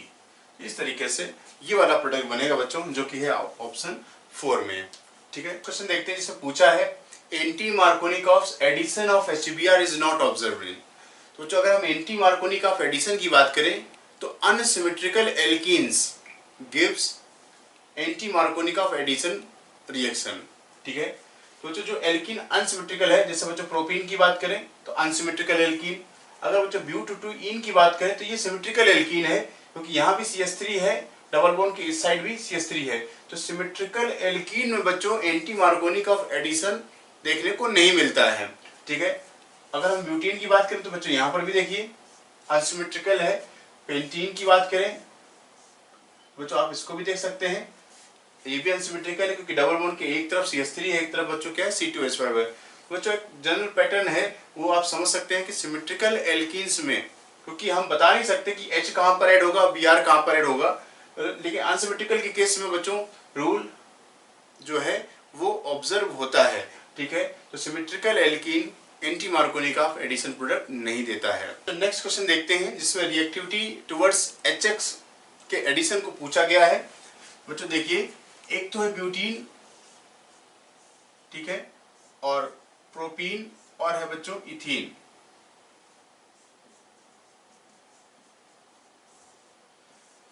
जो HX के एडिशन में H+ के एडिशन करवाते हैं तो एक कैटायन का फॉर्मेशन होगा बच्चों कुछ इस तरीके से, ठीक है, जिसमें हम अल्फा H देखें तो बच्चों इसमें 5 है। प्रोपीन में अगर बात करें तो कैटायन इस तरीके से बनेगा जिसमें अल्फा H 6 है।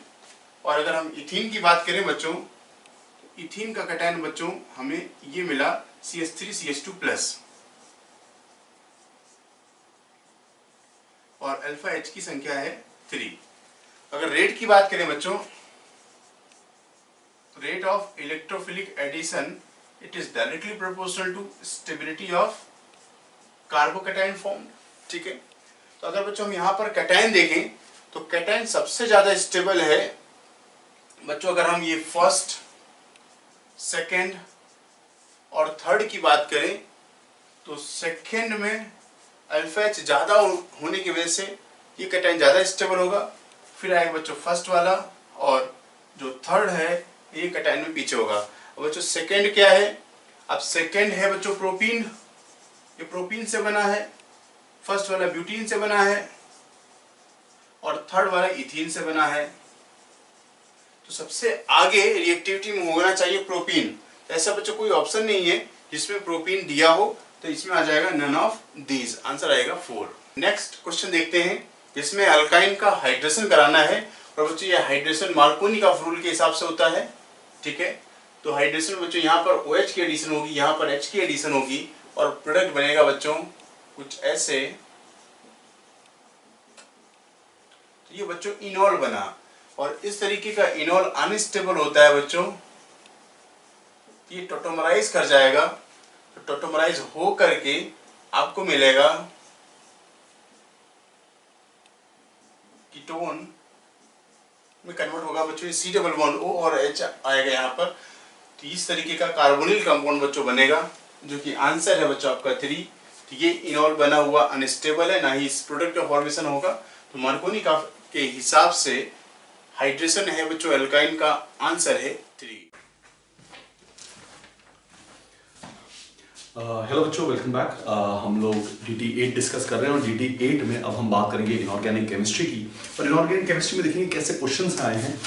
अगर आप ध्यान से देखेंगे क्वेश्चंस को, तो इसमें कोऑर्डिनेशन केमिस्ट्री के बहुत सारे क्वेश्चंस हैं, और अच्छे क्वेश्चंस पूछे गए हैं जो कि रिलेटेड है आपके नीट के पेपर से, ठीक है। तो आपको वो क्वेश्चंस अच्छे से होने चाहिए थे, ठीक है। और बहुत ही वैरायटी क्वेश्चंस पूछे हैं, तो देखते हैं क्या क्या क्वेश्चंस पूछे गए हैं, है ना। और इन क्वेश्चन को सॉल्व करने की कोशिश करते हैं, है ना। तो DT8, ठीक है, आज का पेपर है DT08, ठीक है। DT08 को हम सॉल्व करेंगे, ठीक है। चलिए क्वेश्चन नंबर 1 से शुरू करते हैं।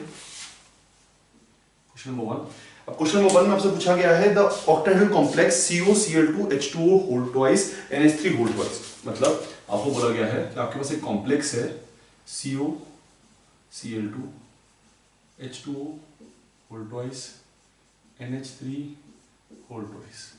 ये कॉम्प्लेक्स आपके पास, आपसे पूछा गया है कि इसमें टोटल नंबर ऑफ स्टीरियोआइसोमर्स कितने होंगे। क्या पूछा गया है? टोटल नंबर ऑफ स्टीरियोआइसोमर्स, ठीक है। सिंपल क्वेश्चन है, ये तो बहुत ही स्टैंडर्ड क्वेश्चन है जो हम करते हैं, या बहुत ही स्टैंडर्ड एग्जांपल है जो हम करते हैं, ठीक है। इसको मैं किस तरह से रिप्रेजेंट कर लेता हूं, इसको मैं बहुत सिंपल तरीके से CO A का होल ट्वाइस, B का होल ट्वाइस, C का होल ट्वाइस, इस तरह से इसको रिप्रेजेंट कर लेते हैं, है ना। इसको इस तरह से रिप्रेजेंट कर लेते हैं ताकि हमारे लिए आसानी हो। बार बार Cl H2O NH3 लिखना आसान मुश्किल हो जाता है, कितनी बार आप लिखेंगे, तो इसको इस तरह से लिख लेते हैं, उसको बनाने की कोशिश करते हैं। देखो कैसे बनेगा। CO किया आपने, ठीक है। आपके पास क्या है, पहले A को अपोजिट रख लो, है ना। A को आप अपोजिट रख लो, उसके बाद क्या रखोगे, B इधर, C इधर, C इधर। एक चीज हो गई जहां पर आपने A को अपोजिट रखा और बाकी B को साथ में रखा, C को साथ में रखा। अब इसी पोजीशन में क्या हो सकता है, यहां पर C आ सकता है और यहां पर B आ सकता है ना। किस तरह से हो जाएगा, दूसरा CO A ए आपने हटा दिया, आप अपोजिट में कौन आ जाएगा, बी अपोजिट में आ जाएगा, है ना। आपके पास क्या रहेगा, सी और सी, ठीक है, आपका सी हो गया। नेक्स्ट आपके पास क्या हो सकता है, सी अपोजिट में चल जाएगा, तो सी हो, सी अपोजिट में, ए इधर बी इधर, बी इधर, अब क्या सी हो गया, ठीक है। ये आपके पास आइसोमर्स हो गए, ज्योमेट्रिकल आइसोमर्स हो गए, ठीक है। अब यहां पर आपके पास है ज्योमेट्रिकल आइसोमर्स, ये 3 हो गए। अब एक और कंडीशन हो सकती है, क्या कंडीशन हो सकती है कि सब एक दूसरे के अपोजिट में, मतलब सी के अपोजिट में हो, ए के अपोजिट में हो, बी के अपोजिट में हो, तो कैसे हो जाएगा, सी के अपोजिट में सी, ए के अपोजिट में ए, बी के अपोजिट में बी, यही कंडीशन हो सकती है ना, ये कंडीशन हो सकती है। अब एक और कंडीशन हो सकती है कि सब एक दूसरे के इक्वल अपोजिट हो, मतलब ए के अपोजिट में ए ना हो के ए के अपोजिट में सी और ए के अपोजिट में बी हो, मतलब देखो यहां पर ए के अपोजिट में ए है, यहां पर दोनों ए के अपोजिट में सी है, यहां पर दोनों ए के अपोजिट में बी है। अब ये कंडीशन ये हो सकती है ना कि दोनों ए के अपोजिट में बी हो और ए के अपोजिट में सी हो, तो वो कंडीशन हो सकती है। तो यहां पर कैसे कर लो, सी हो, ए के अपोजिट में सी, बी के अपोजिट में सी और ए के अपोजिट में बी, ये कंडीशन हो सकती है। तो आपके ये 5 डिफरेंट कंडीशंस बन गई जहां पर आपको डिफरेंट ज्योमेट्रिकल आइसोमर्स आपको देखने को मिले, ठीक है। इससे ज्यादा कोई पॉसिबिलिटी है नहीं, कोई भी रैंडम पॉसिबिलिटी बना के देख लो, मैं एक रैंडम पॉसिबिलिटी बना के देख लेता हूं, मेरे पास सीओ है, ठीक है, सीओ है, ठीक है। अब देखो आंख बंद करके मैं कोई भी पॉसिबिलिटी लिखूंगा, मैं कुछ भी कहीं भी लिख रहा हूं, ठीक है,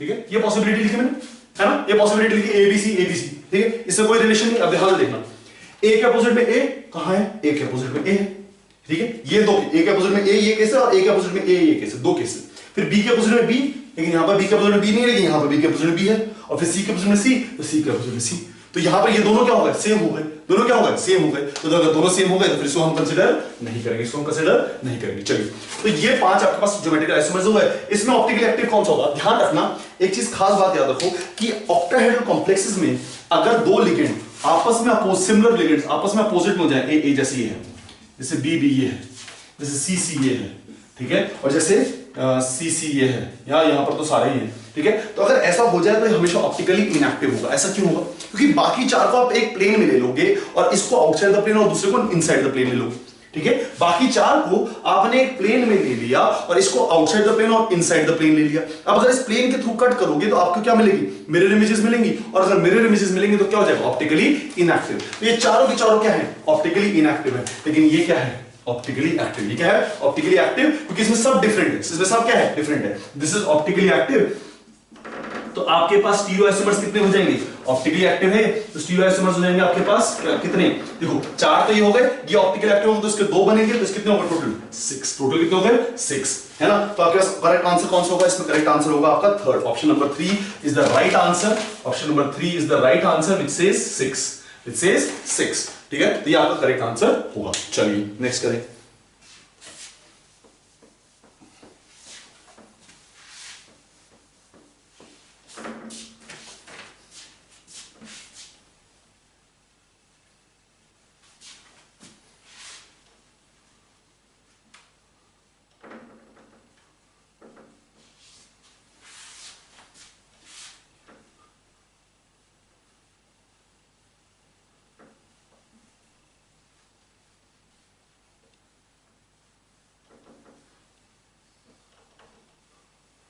चलो नेक्स्ट आपसे पूछा गया है सिस्प्लैटिन, क्वेश्चन नंबर 2 है, क्वेश्चन नंबर 2 में आपसे पूछा गया है, क्वेश्चन नंबर 2 में आपसे पूछा गया है सिस्प्लैटिन आपके पास है, इज द कीमोथेरेपी और ट्रीटमेंट ऑफ कैंसर, ठीक है। तो सिस्प्लैटिन क्या होता है, कीमोथेरेपी के लिए यूज होता है, कीमोथेरेपी के लिए यूज होता है, ठीक है। सिस्प्लैटिन क्या होता है आपके पास, इस तरह से देखो,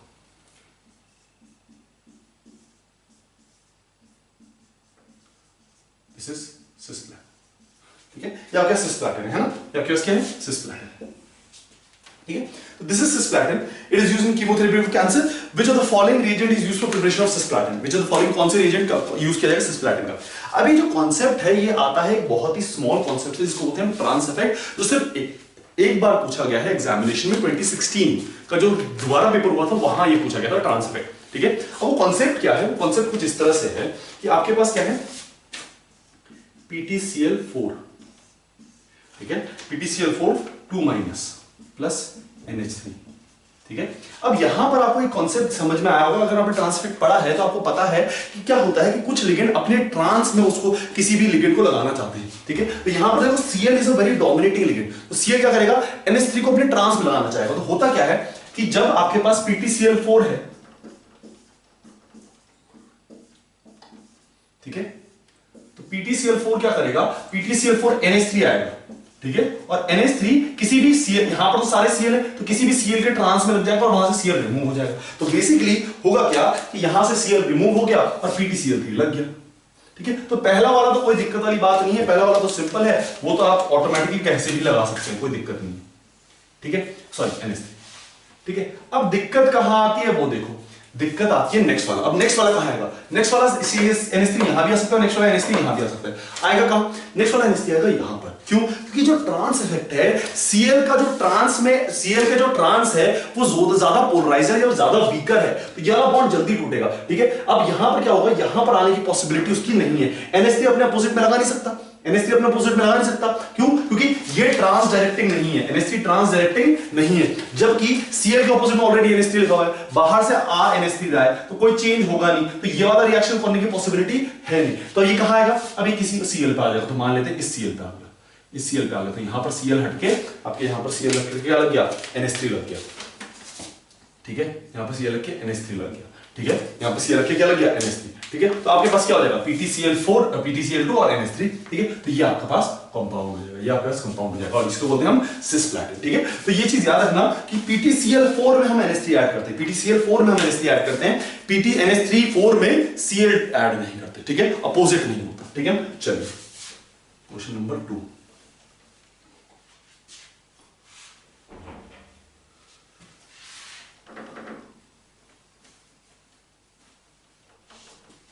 question number 3, question number 3, question number 3 में क्या पूछा हुआ है, आपको ज्योमेट्रीज दी गई है NiCO4, NiCO4, ठीक है, और NiCN4,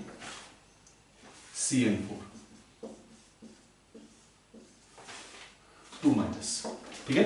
NiCO4 और NiCN4 आपको 2 माइनस बोला गया, इसकी ज्योमेट्रीज का मतलब देखो, Ni क्या है, D10, ठीक है, D10 तो नहीं होगा, ये क्या होगा, ये होगा आपके पास 3D8 4S2, क्योंकि आपने स्ट्रॉन्ग फील्ड लिगेंड लगाया तो ये हो जाएगा D10, ये हो जाएगा D10। अब एक चीज याद रखो, D10 जब भी आप स्ट्रॉन्ग फील्ड लिगेंड यूज करते हो और 4 लिगेंड यूज करते हो तो हमेशा क्या होगा, अब देखो इनसाइड वाला इसका फ्री फील्ड रहेगा, इनसाइड वाला इसका फील्ड रहेगा, ऐसे फील्ड रहेगा इनसाइड वाला, है ना, इस तरह से फील्ड रहेगा। अगर ये फील्ड है, अगर ये फील्ड है ना, आपके पास ये फील्ड है, तो आपके पास क्या खाली होगा, S खाली होगा, और आपके पास क्या खाली होगा, P खाली होगा, ठीक है। तो हाइब्रिडेशन क्या आएगी, sp3, और sp3 कब पॉसिबल है, जब आपके पास क्या बन रहा हो, टेट्राहेड्रल बन रहा हो, जब आपके पास क्या बन रहा हो, टेट्राहेड्रल।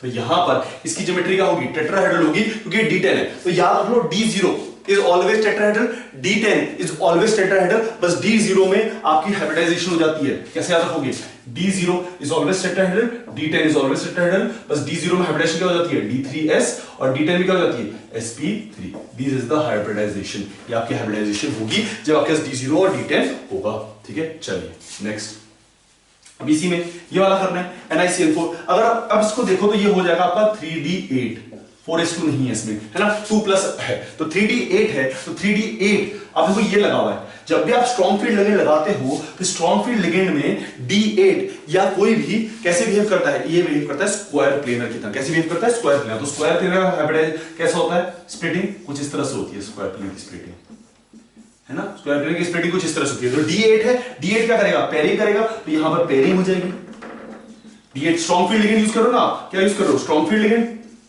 है ना, स्ट्रॉन्ग फील्ड लिगेंड यूज करो तो पेयरिंग होगी। अब जब ये पेयरिंग होती है तो आपके पास क्या बच गया, ये एम्प्टी बच गया, अब कैसे बच गया, क्या बच गया, एक D एम्प्टी बच गया, तो it can use one D and S और P, ये क्या यूज करता है, DsP2 बना सकता है, बिल्कुल DsP2 बना सकता है, क्या ये DsP2 बना सकता है, बिल्कुल। और अगर DsP2 बनाएगा तो क्या हो जाएगा, ये हो जाएगा आपके पास स्क्वायर प्लेनर, ये हो जाएगा आपके पास स्क्वायर प्लेनर, ठीक है, आपके पास क्या हो जाएगा, स्क्वायर प्लेनर। तो आपके पास दो मॉलिक्यूल्स हैं NiCO4, NiCN4 2 माइनस, ठीक है, और इन दोनों के बेसिस पे एक है टेट्राहेड्रल, एक है स्क्वायर प्लेनर। ये बहुत ही फ्रीक्वेंटली आस्क्ड क्वेश्चन है, यहां पर एक और पूछा जाता है NiCl4 2 माइनस, ठीक है, एक और पूछा जाता है। और इसके बेसिस पे भी देखो ये भी क्या होगा, ये अब देखो ये वीक फील्ड लिगेंड, तो ये पेयरिंग तो करवा नहीं सकता। अगर ये पेयरिंग नहीं करवा सकता तो ये बनाएगा टेट्राहेड्रल, ये भी टेट्राहेड्रल, और ये क्या बनाएगा स्क्वायर, ये क्या बनाएगा स्क्वायर। ठीक है, तो आपका आंसर क्या हो जाएगा, आपका आंसर हो जाएगा 2, option number 2। Option number 2 will be the correct answer, sorry option number 2 will be the correct answer. एक टेट्राहेड्रल और एक स्क्वायर, टेट्राहेड्रल और एक स्क्वायर। ठीक है, चलो नेक्स्ट।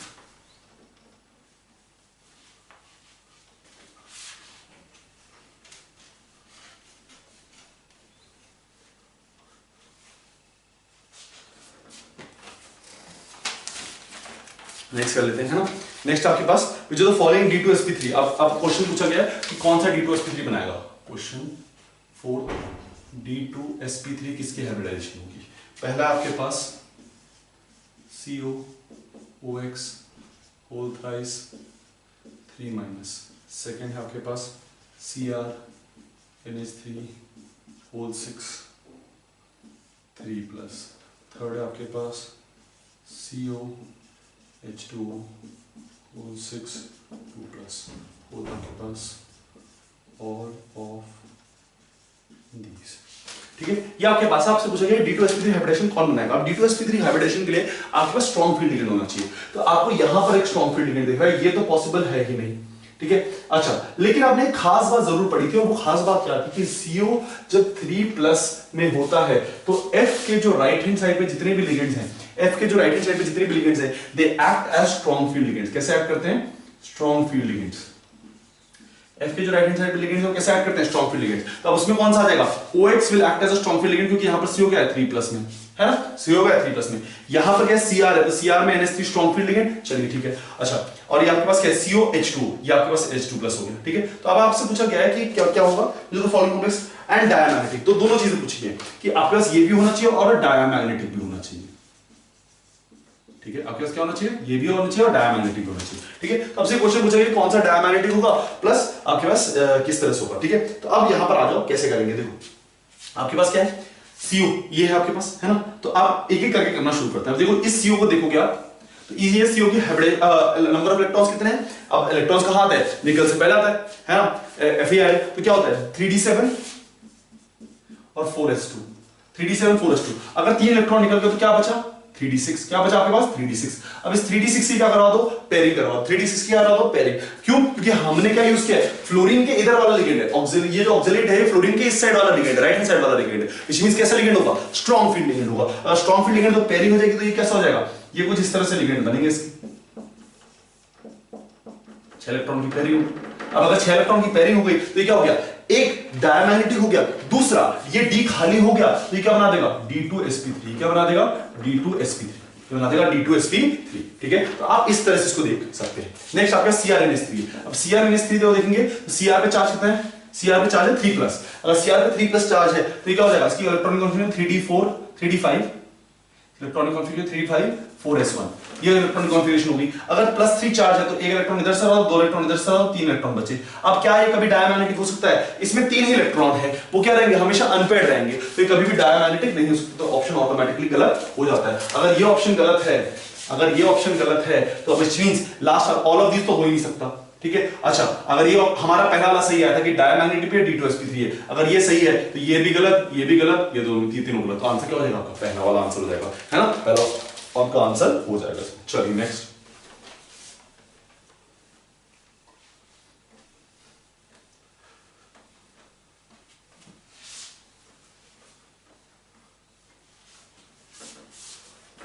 नेक्स्ट आपके पास क्वेश्चन नंबर 5। क्वेश्चन नंबर 5 आपके पास है COEN होल ट्वाइस Cl2, ये आपके पास आपसे पूछा गया है कि आपको बताना है कि इसके कितने स्टीरियोआइसोमर्स बनेंगे। तो सिंपल चीज है, अब देखो ये बाइडेंटेड लिगेंड है, अगर बाइडेंटेड लिगेंड कभी बनाना होता है तो हमेशा सबसे पहला काम क्या करना होता है, उसको रख दो प्लेन में, एक प्लेन में। ठीक है, दूसरा भी क्या में आ जाएगा प्लेन में, क्योंकि ऐसे तो आ नहीं सकता, तो Cl कहां चलेगा, Cl, एक तो ये बन गया।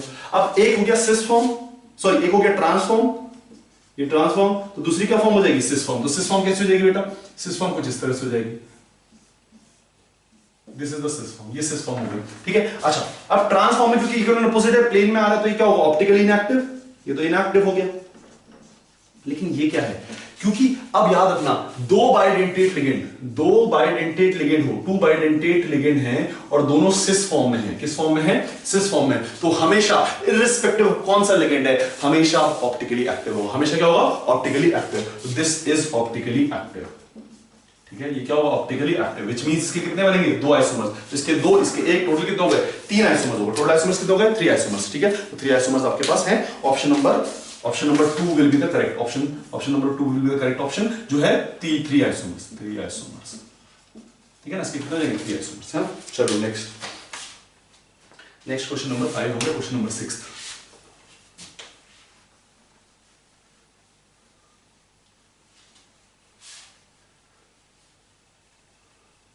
Question number 6।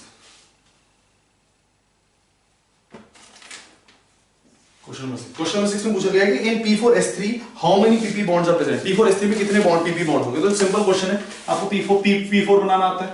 This is P4, this is P4। ठीक है, अब P4S3 क्या होगा? बीच में S डाल दो। बीच में क्या डाल दो? S। तो यहां पे किसी भी बॉन्ड के बीच में एक S, किसी भी बॉन्ड के बीच में एक S, किसी भी बॉन्ड के बीच में एक S, और बाकी तो वैसे का वैसे रहेगा। ये क्रॉस नहीं हो रहा है, एक ऊपर की तरफ है, एक नीचे की तरफ है ना, टेट्राहेड्रल। ठीक है, तो आपके पास ये हो गया। अब क्या बोला? PP बॉन्ड कितने होंगे? PP बॉन्ड आपको दिखना चाहिए यहां पर। ये पूछा ना PP बॉन्ड कितने होंगे, तो एक PP बॉन्ड ये है, एक PP बॉन्ड ये है और एक PP बॉन्ड ये है। तो 3 PP बॉन्ड है, तो 3 PP बॉन्ड्स हो जाएंगे। Option 1 is the correct option. Option 1 is the correct option, जो बोला है 3 PP बॉन्ड्स है ना, 3 PP बॉन्ड। चलो question number 6, question number 7।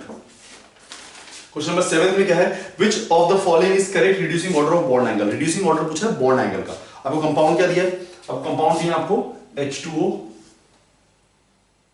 HCF2, CH4, SO2। ठीक है, अच्छा इसकी हाइब्रिडाइजेशन निकाल लेते हैं। इसकी हाइब्रिडाइजेशन क्या है? sp3, इसकी हाइब्रिडाइजेशन क्या है? sp3, और इसकी हाइब्रिडाइजेशन क्या है? sp2। इसकी हाइब्रिडेशन क्या होगी बेटा? अगर इसकी हाइब्रिडेशन अगर आप ध्यान से देखो तो इसकी हाइब्रिडेशन होगी आपकी sp3d हाइब्रिडेशन। ठीक है, अब देखो आप इन तीनों को आराम से कंपेयर कर सकते हो। इन तीनों को आराम से कंपेयर कर सकते हो। क्यों? क्योंकि sp3 अब देखो sp3 है, लोन पेयर इसमें ज्यादा तो उसका बॉन्ड एंगल ज्यादा होगा, तो CH4 का बॉन्ड एंगल H2 से ज्यादा है। ठीक है, CH4 का बॉन्ड एंगल H2 से ज्यादा है, तो डेफिनेट है। ठीक है, अच्छा SO2, अब SO2 क्या है? sp2, तो वो इन दोनों से ज्यादा होगा, तो यहां पर SO2 आ गया। ठीक है, अब बात आ जाती है इसकी कि ये कैसा आएगा। ठीक है, अब ये कहीं भी आ सकता है, ये यहां पर भी आ सकता है, यहां पर भी आ सकता है, ये बीच में भी आ सकता है, बट बीच में आने की पॉसिबिलिटी इसकी कम है। ये या तो यहां पर आएगा तो यहां पर आएगा। ठीक है, अब अगर XCF2 को देखें तो XCF2 का जो स्ट्रक्चर होता है वो इस तरह से होता है। दिस इज XCF2 है ना, दिस इज XCF2। तो 180 डिग्री है तो सबसे ज्यादा एंगल हो जाएगा, तो XCF2 सबसे आगे आ जाएगा। XCF2 सबसे आगे आ जाएगा, XCF2 सबसे ज्यादा, उसके बाद बाकी सब। तो ऑप्शन क्या हो जाएगा? Option number 2। Option number 2 will be the correct answer. Option number 2 will be the correct answer. ठीक है, चलिए next question number 8। Question number 8 में पूछा गया है which one of the following molecular geometries is not possible for sp3d2 hybridization? कौन सी sp3d2 hybridization की geometries possible नहीं है? अब ज्योमेट्रीज की जगह that is shape. Molecular geometries बोला, मॉलिक्यूलर ज्योमेट्रीज मतलब क्या होता है? शेप। ठीक है, तो अगर आपसे पूछा गया sp3d2 का स्ट्रक्चर कैसा होता है? देखो इस तरह से होता है। अगर आपने देखा हो, मैंने बनाया है ना, आपके VSAPR थ्योरी में है वो, है ना, कुछ इस तरह से होता है। ठीक है, और यहां से फिर आपके पास एक बॉन्ड ऊपर की तरफ और एक बॉन्ड नीचे की तरफ, इस तरह से होता है। ठीक है, अब ये आपके पास स्ट्रक्चर है। अगर आपके पास ये स्ट्रक्चर है तो इसमें क्या होगा? एक लोन पर अभी तो क्या है, ये आपके पास क्या है? Square bipyramidal. तो आपके पास एक ऑप्शन, फोर्थ ऑप्शन देखा स्क्वायर बाइपिरामिडल, तो वो तो पॉसिबल है। अब अगर इसमें से एक बॉन्ड हटा दो और यहां पर लोन पे ले आओ, एक बॉन्ड हटा के यहां पर क्या ले आओ? लोन पे, तो ये क्या हो जाएगा? Square pyramidal. ठीक है, अच्छा उसमें से एक और बॉन्ड हटा दो और फिर एक लोन पे ले आओ, तो ये क्या हो जाएगा?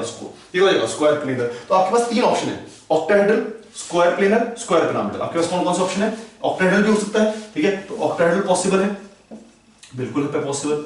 ठीक है, सेकंड क्या पॉसिबल है आपके पास? स्क्वायर प्लेनर, वो भी पॉसिबल है। ठीक है, ये भी पॉसिबल है। ठीक है, और आपके पास क्या है? स्क्वायर पिरामिडल, ये भी पॉसिबल है। तो ये तीनों पॉसिबल है, बस एक ही चीज पॉसिबल नहीं है, वो क्या है? ये तीनों पॉसिबल है, लेकिन एक ही चीज पॉसिबल नहीं है, वो क्या है? सीसॉ। ये पॉसिबल नहीं है। ठीक है, सीसॉ पॉसिबल नहीं है। सीसॉ किस शेप में होता है? तब होता है जब sp3d हाइब्रिडाइजेशन हो। ठीक है, तभी पॉसिबल है, उसके अलावा कभी पॉसिबल नहीं है। तो इस केस में सीसॉ पॉसिबल नहीं है, तो फिर क्या होगा आंसर? आंसर होगा आपका A, that is seesaw. That is seesaw, this is answer. कि कौन सा पॉसिबल नहीं है ये पूछा गया है ना। चलिए नेक्स्ट अब नेक्स्ट पूछा गया आपसे कि विच of the following is correct. Question number 9।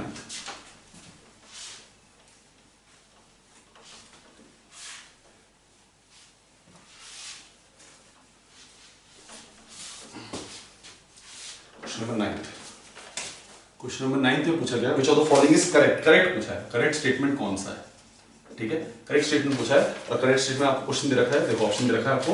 पहला ऑप्शन दे रखा है आपको ए ऑप्शन कि बिकॉज ऑफ लैंथेनॉइड कॉन्ट्रैक्शन की वजह से साइज ऑफ 3D का जो साइज है will be equal to 4D। अच्छा, क्या हमने कभी ऐसा कुछ पढ़ा है? नहीं, कभी भी हमने ये नहीं पढ़ा कि 3D का साइज 4D से बराबर होगा, तो ऑटोमेटिकली ऑप्शन गलत हो जाता है। सेकंड ऑप्शन क्या होता है? Because of lanthanoid contraction 4D का size is equivalent to 5D। 4D का size is equivalent to 5D, ठीक है। तो हाँ, ये चीज हमने पढ़ी थी कि क्योंकि 4F आ जाता है, क्योंकि 5F आ जाता है, उसकी वजह से क्या होता है, लैंथेनॉइड कॉन्ट्रैक्शन होता है, 4D और 5D का साइज क्या होता है, इक्विवेलेंट। बिल्कुल ये सही स्टेटमेंट, करेक्ट स्टेटमेंट पूछा है। Option number 3, lanthanoid contraction, because of lanthanoid contraction size of 3D का जो साइज है is less than 5D। 3D का जो साइज है इज लेस देन 5D। बिल्कुल गलत, ऐसा पॉसिबल ही नहीं है, ठीक है। मतलब लैंथेनॉइड कॉन्ट्रैक्शन की वजह से नहीं, डाउन द ग्रुप जा रहा है तो साइज तो ऑटोमेटिकली बढ़ेगा, तो लैंथेनॉइड कॉन्ट्रैक्शन की वजह से थोड़ी रीजन नहीं हो, ठीक है। और आपके पास फोर्थ, ठीक है, लैंथेनॉइड कॉन्ट्रैक्शन 5D का जो साइज है इज ग्रेटर देन 4D। यहां से पूछा गया, बिल्कुल गलत, ये भी गलत। 5D और 4D का साइज यूजुअली सेम रहता है, लेकिन अगर बड़ा होगा भी तो लैंथेनॉइड कॉन्ट्रैक्शन की वजह से नहीं होगा, वो तो शेल एक्स्ट्रा होने की वजह से होगा, क्योंकि लैंथेनॉइड कॉन्ट्रैक्शन में साइज डिक्रीज होता है, इंक्रीज नहीं होता, ठीक है। ये चीज गलत, देखिए तो ये गलत हो गया, ठीक है। तो आपका आंसर कौन सा होगा? आंसर होगा सेकंड, आंसर होगा सेकंड, है ना। चलिए last question number 10, last question number 10। Question number 10 में आपसे पूछा है which of the following is incorrect order of acidic strength। Acidic strength का कौन सा इनकरेक्ट ऑर्डर है, ठीक है। एसिडिक स्ट्रेंथ का इनकरेक्ट ऑर्डर। फर्स्ट आपके पास है H2O, H2SC, H2TE, H2PO, ठीक है। ये आपसे सॉरी H2S भी है इसमें, H2S, H2SE, H2T। Option second option आपके दे रखा है HiO4, HbRO4, HClO4। ये आपसे पूछा गया। थर्ड ऑप्शन आपके पास HNO2, HNO3। फोर्थ ऑप्शन आपके पास HI, HBr, HCl, HF। ये ऑप्शन आपके पास है ना। अच्छा, ये मैं फर्स्ट ऑप्शन को देखता हूं तो फर्स्ट ऑप्शन में आपके down the group acidic strength increase करने की बात कर रहा है, लेकिन मेरे को तो इनकरेक्ट ऑर्डर देखना है ना, ठीक है। तो यहां पर देखो कि डाउन द ग्रुप जब जाएगा तो H और जो मेटल है H और जो यहां पर X लगा हुआ है TeS, SC, ये O, इनके साथ बॉन्ड स्ट्रेंथ क्या होती जाएगी, वीक। और जितनी डाउन द ग्रुप जाएगा वीक बॉन्ड स्ट्रेंथ हो जाएगी, तो इस बॉन्ड को तोड़ना क्या हो जाएगा, आसान। तो विच मींस ये वाला बॉन्ड स्ट्रेंथ सबसे वीकेस्ट है, अगर ये वाला बॉन्ड स्ट्रेंथ सबसे वीकेस्ट है उसको तोड़ना आसान है, विच मींस H आसानी से निकलेगा, विच मींस क्या होगा, ज्यादा एसिडिक होगा। हमने क्यों बोला वीक है, क्योंकि देखो साइज बड़ा है, साइज डिफरेंस ज्यादा है, TE का साइज बड़ा है तो बॉन्ड लेंथ ऑटोमेटिकली क्या हो जाएगी, बड़ी हो जाएगी, उस बॉन्ड को तोड़ना आसान हो जाएगा, विच मींस ये करेक्ट स्टेटमेंट है, लेकिन हमें इनकरेक्ट बताना है, तो ये आंसर नहीं हो सकता। Next HiO4, HbRO4 and HClO4। अब इसके बेसिस में देखना है, तो यहां पर एसिडिक स्ट्रेंथ निकालने का तरीका क्या है, acidic strength is directly proportional to A double bond O upon AOH। This is the first formula, जहां पर आप क्या देखते हो कि number of double bond OH अगर ज्यादा होंगे तो एसिडिक स्ट्रेंथ ज्यादा होगी, अगर नंबर ऑफ OH ज्यादा होंगे तो एसिडिक स्ट्रेंथ कम होगी। लेकिन अगर ये दोनों चीजें सेम हो जाए, जैसे इस केस में, अगर इसका केस में स्ट्रक्चर देखो तो X है आपके पास इस तरह से, ये तो यहां पर तो सारे डबल बॉन्ड O और OH सब में सेम है, इसमें भी सेम, इसमें भी सेम, इसमें भी सेम, तो यहां पर ये फॉर्मूला लगा नहीं सकता। फिर होता है इलेक्ट्रोनेगेटिविटी ऑफ सेंट्रल एटम। तो एसिडिक स्ट्रेंथ जो है वो इलेक्ट्रोनेगेटिविटी ऑफ सेंट्रल एटम पे डिपेंड करेगी, जितना ज्यादा इलेक्ट्रोनेगेटिव होगा उतना ज्यादा एसिडिक होगा। सबसे ज्यादा एसिडिक ये भी सही है HClO4, क्योंकि C सबसे ज्यादा इलेक्ट्रोनेगेटिव है, तो उसके पास क्या होगा, एसिडिक स्ट्रेंथ ज्यादा होगा। तो ये भी स्टेटमेंट सही है, लेकिन हमें इनकरेक्ट ढूंढना है। फिर आ जाता है आपके पास HNO3 और HNO2। अब HNO3 को देखोगे तो कैसा होगा स्ट्रक्चर, देखो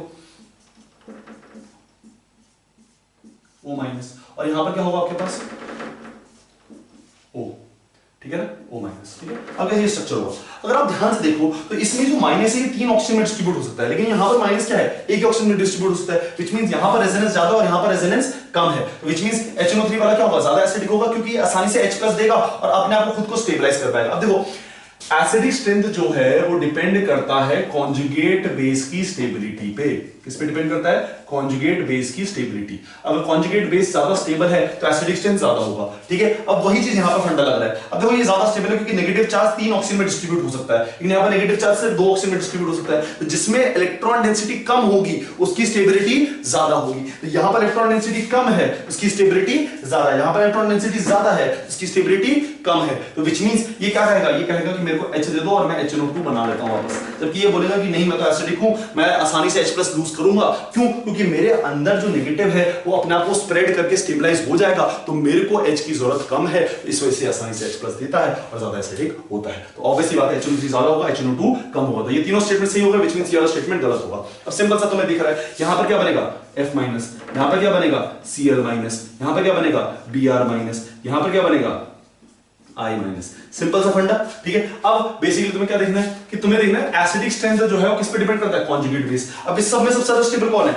I- सबसे ज्यादा स्टेबल है। अगर I- सबसे ज्यादा स्टेबल है तो वो क्या होना चाहिए? ज्यादा एसिडिक होना चाहिए, लेकिन यहां तो उल्टा लिखा है, HF को सबसे ज्यादा लिखा है, विच मींस ये वाला जो ट्रेंड है ये गलत ट्रेंड है। ये ट्रेंड जो है वो क्या है? गलत ट्रेंड है, ठीक है। चलिए बस बेटा DT 8 में इतने ही क्वेश्चंस थे। होपफुली आप लोगों का पेपर अच्छा गया होगा और आपको मजा आ रहा होगा एग्जामिनेशन देने में, ठीक है। अब आपसे मिलते हैं नेक्स्ट पेपर के साथ, DT 9 के साथ। तब तक thank you for listening and we'll meet you next time. Thank you.